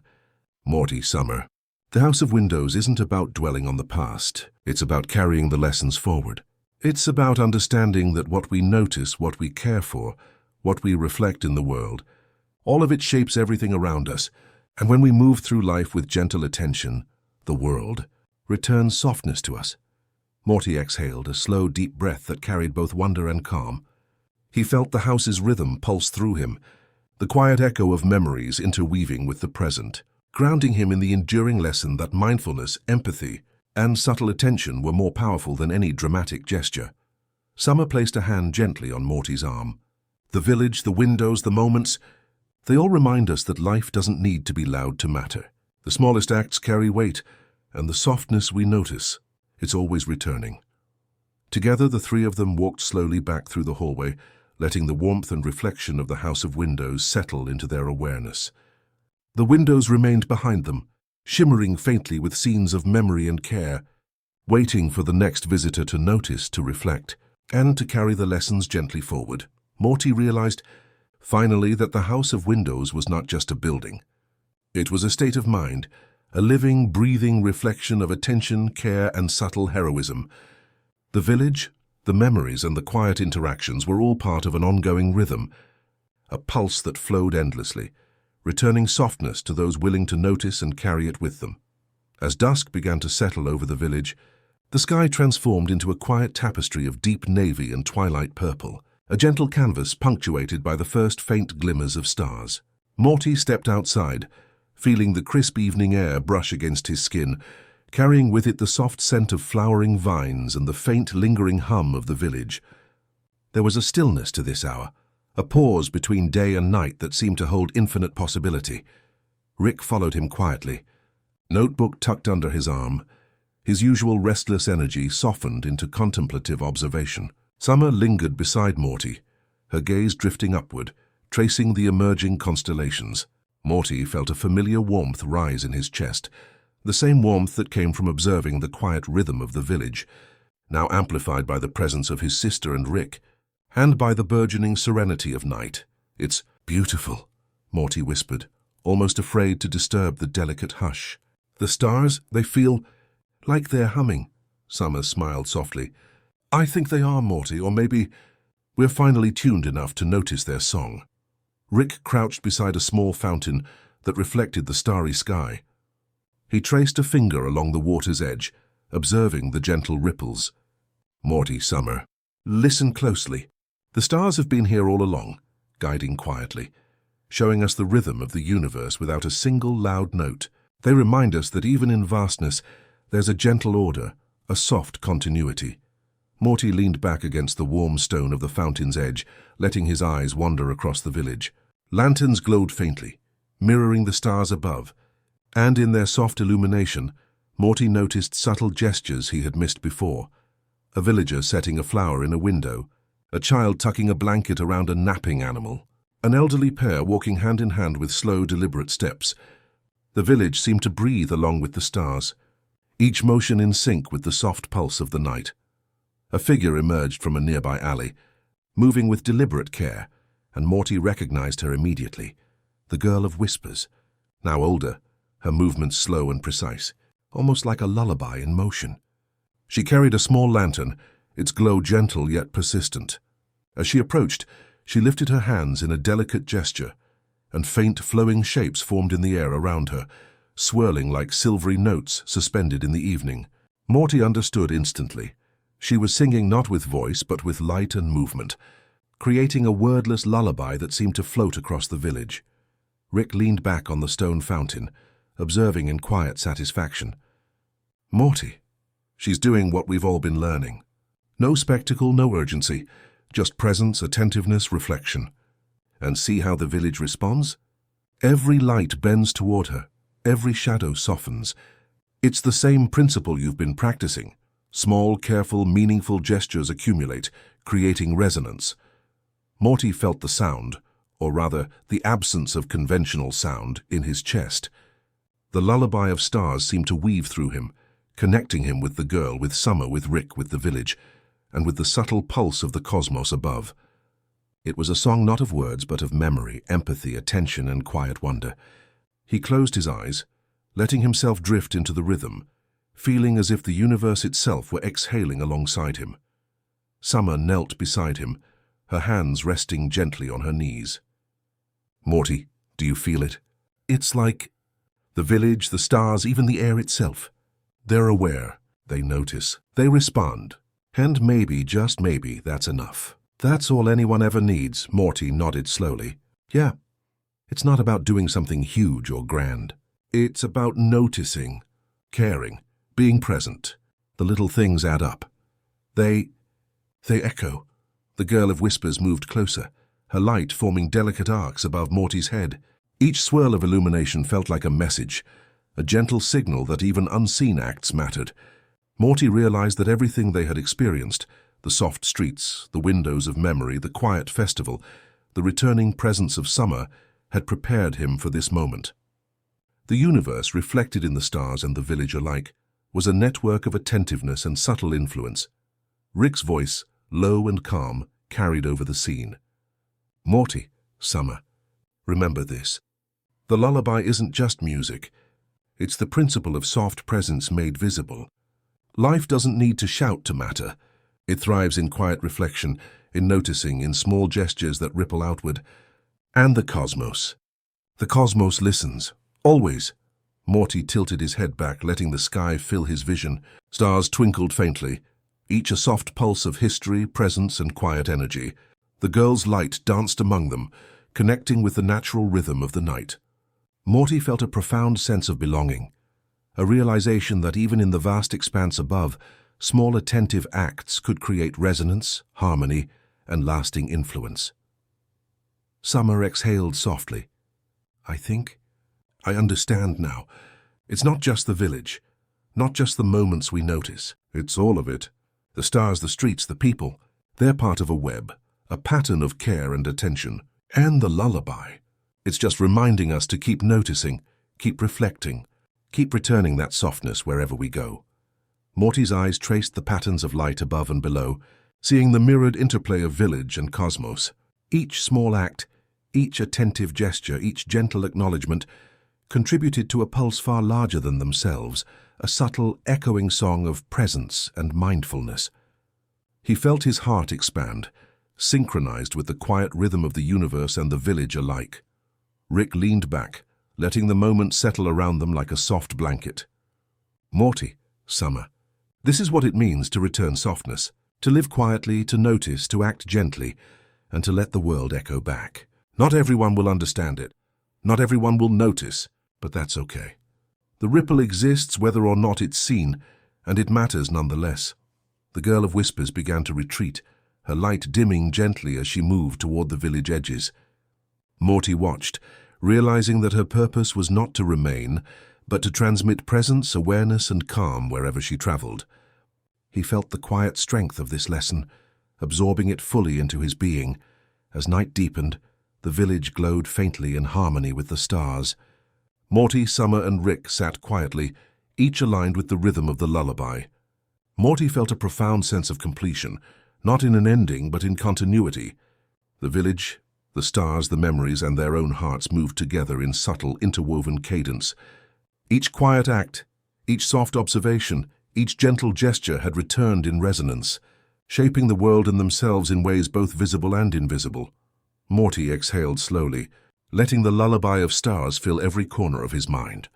He understood deeply that the act of noticing, of soft presence, of quiet heroism, and of gentle care would ripple endlessly, creating beauty and resonance wherever he moved. The stars, the village, the people, and the quiet girl of whispers had returned something extraordinary. Awareness, empathy, and calm folded into an eternal, soft rhythm.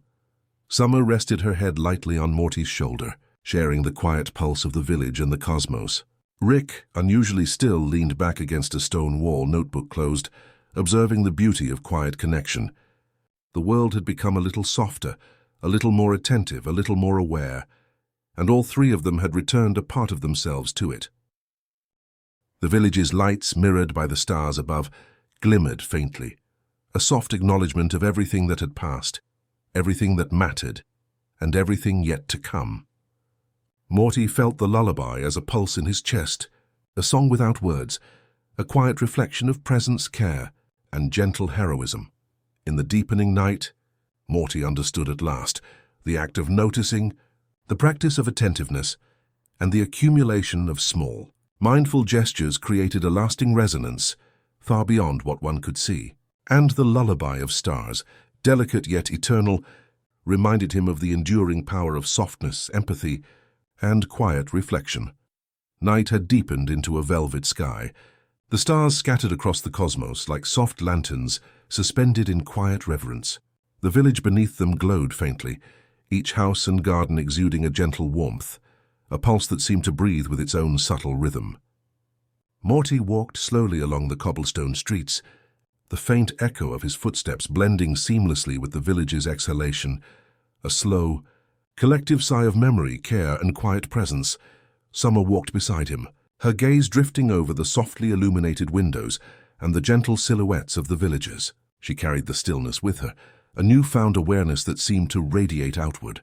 Morty noticed how much her presence complemented the village's pulse, amplifying the quiet heroism of small, unnoticed gestures. Rick trailed slightly behind, his usual restless energy softened into calm observation, notebook tucked under his arm, eyes reflecting both pride and quiet wonder. The village felt alive in a way that was subtle, almost imperceptible yet profoundly real. Every lamp glowed in response to the presence of those who walked its streets. Every leaf, every ripple in the river, and every soft shadow seemed to acknowledge their careful attention. Morty realized with a gentle clarity that this quiet resonance was the true heartbeat of the village, a rhythm of connection, empathy, and mindful awareness.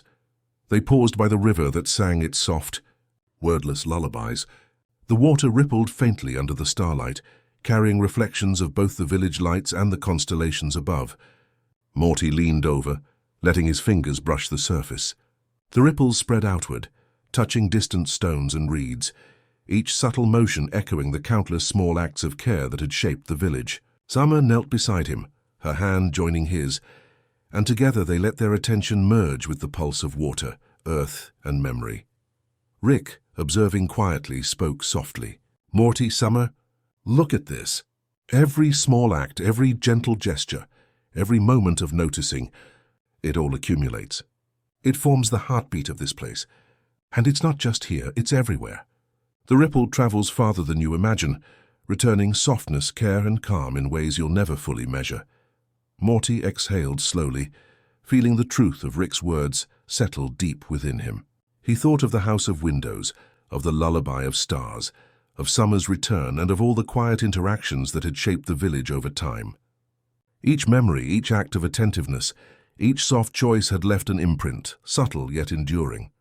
And in this moment, all of it returned to them, folded into a gentle exhalation that seemed to envelop the entire village.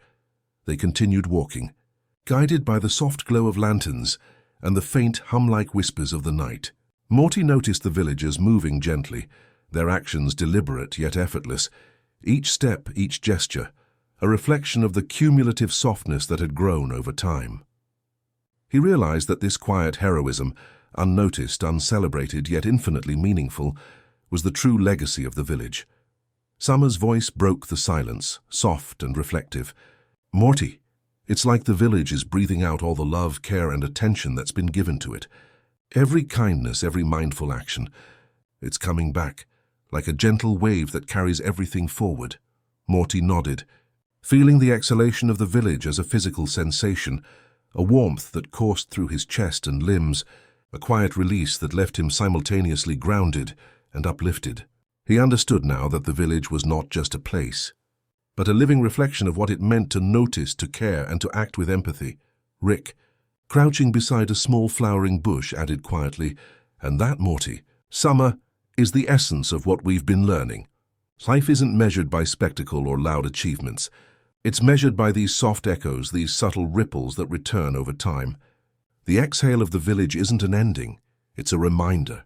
Softness endures, presence matters, and gentle acts carry weight." Morty smiled faintly, letting the wisdom settle into him. He observed a small group of children placing lanterns along the riverbank, their movements deliberate and careful. The lanterns reflected in the water, doubling the soft glow and intertwining with the reflections of stars above. Each small gesture was a thread, weaving together the present, the past, and the quiet potential of the future. Summer placed her hand lightly on Morty's shoulder. "It's strange," she murmured, "how everything comes back to us. Not as judgment, not as expectation, just as acknowledgement. The village breathes with all of it, returning what we've given. teaching us that being gentle is not weakness but strength. Morty glanced at Rick, whose expression was uncharacteristically serene. "Yeah," he said softly, "I think I finally get it. The village. It shows us what matters, not through drama or noise, but through subtle attention and care. Everything folds back into itself. Every ripple matters. Every breath counts." The three of them walked to the edge of the village, where the river widened and the moon cast a silver path across the water. Morty paused, looking back at the softly glowing streets, the gardens, and the quiet figures moving with careful intention. The entire village seemed to inhale, then exhale, a slow, deliberate sigh of recognition and gratitude. He felt part of that exhalation, and in turn it became part of him. Summer sat on a low stone wall, resting her chin on her hands. "Morty, Rick, do you feel that? The village is alive in a way that isn't obvious. But it's real. It notices, it remembers, and it returns all that softness to us. That's the real magic." Morty nodded again, feeling a profound sense of completion, not in closure, but in continuation. He thought of all they had seen, all they had experienced, the House of Windows, the Festival of Quiet Lights, the returning presence of summer, the river that sang. Each moment, each gesture, each small act had built toward this subtle exhalation, creating a gentle resonance that spread far beyond the village, far beyond themselves. Rick spoke one final time, his voice low and measured, almost like a whisper to the stars. "Morty, Summer, remember this exhale. Remember that life, the universe, and even the smallest places carry the echo of your presence. Softness endures. Attention matters. Empathy persists. And somewhere, even now, the world is breathing with it, quietly, gently, and beautifully." Morty felt the weight of those words settle in his chest, a soft warmth that radiated outward. He knew that the village's exhalation was not just a reflection. It was a gift, a pulse of acknowledgement and continuity that he could carry wherever he went. Summer leaned against him, and together they watched the river, the lanterns and the stars, letting the gentle rhythm of the village, the cosmos, and their own hearts merge into one quiet exhalation. The night deepened, and the village's lights shimmered faintly in harmony with the stars. Every subtle gesture, every small act, every mindful observation seemed to fold back upon itself, creating a rhythm of presence and care. Morty understood finally that the quiet heroism of attentiveness was not fleeting. It was enduring, infinite and profoundly transformative. As they turned to leave, Morty felt the exhalation of the village continue behind him, a soft, lingering pulse of memory, empathy, and reflection. It was a rhythm that would carry them forward, reminding them always of the power of softness, mindfulness, and quiet presence. Rick and Summer fell into step beside him, and together they walked through the village, the gentle glow of lanterns and stars guiding their path. Morty closed his eyes briefly, letting the rhythm settle into him. The village, the memories, the quiet acts of heroism, and the stars above, all of it merged into a single sustaining pulse. A pulse that whispered of continuity, care, and the enduring beauty of noticing. And in that gentle exhale, Morty realized the village's truth. Softness was not an end, but a way of being. Presence was not a task, but a gift, and the quiet acts that often went unseen were the very heartbeat of the world. The village had exhaled, and in doing so, had returned a measure of peace, reflection, and quiet understanding to all who had wandered its streets.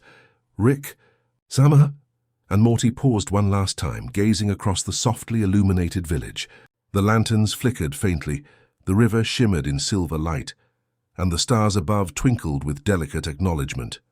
Morty breathed deeply, feeling the village's exhalation merge with his own, creating a resonance that seemed to pulse far beyond the limits of sight or sound. And somewhere, even now, Rick is still out there, resting in his own strange way. Morty, too, dreaming softly under the village lights,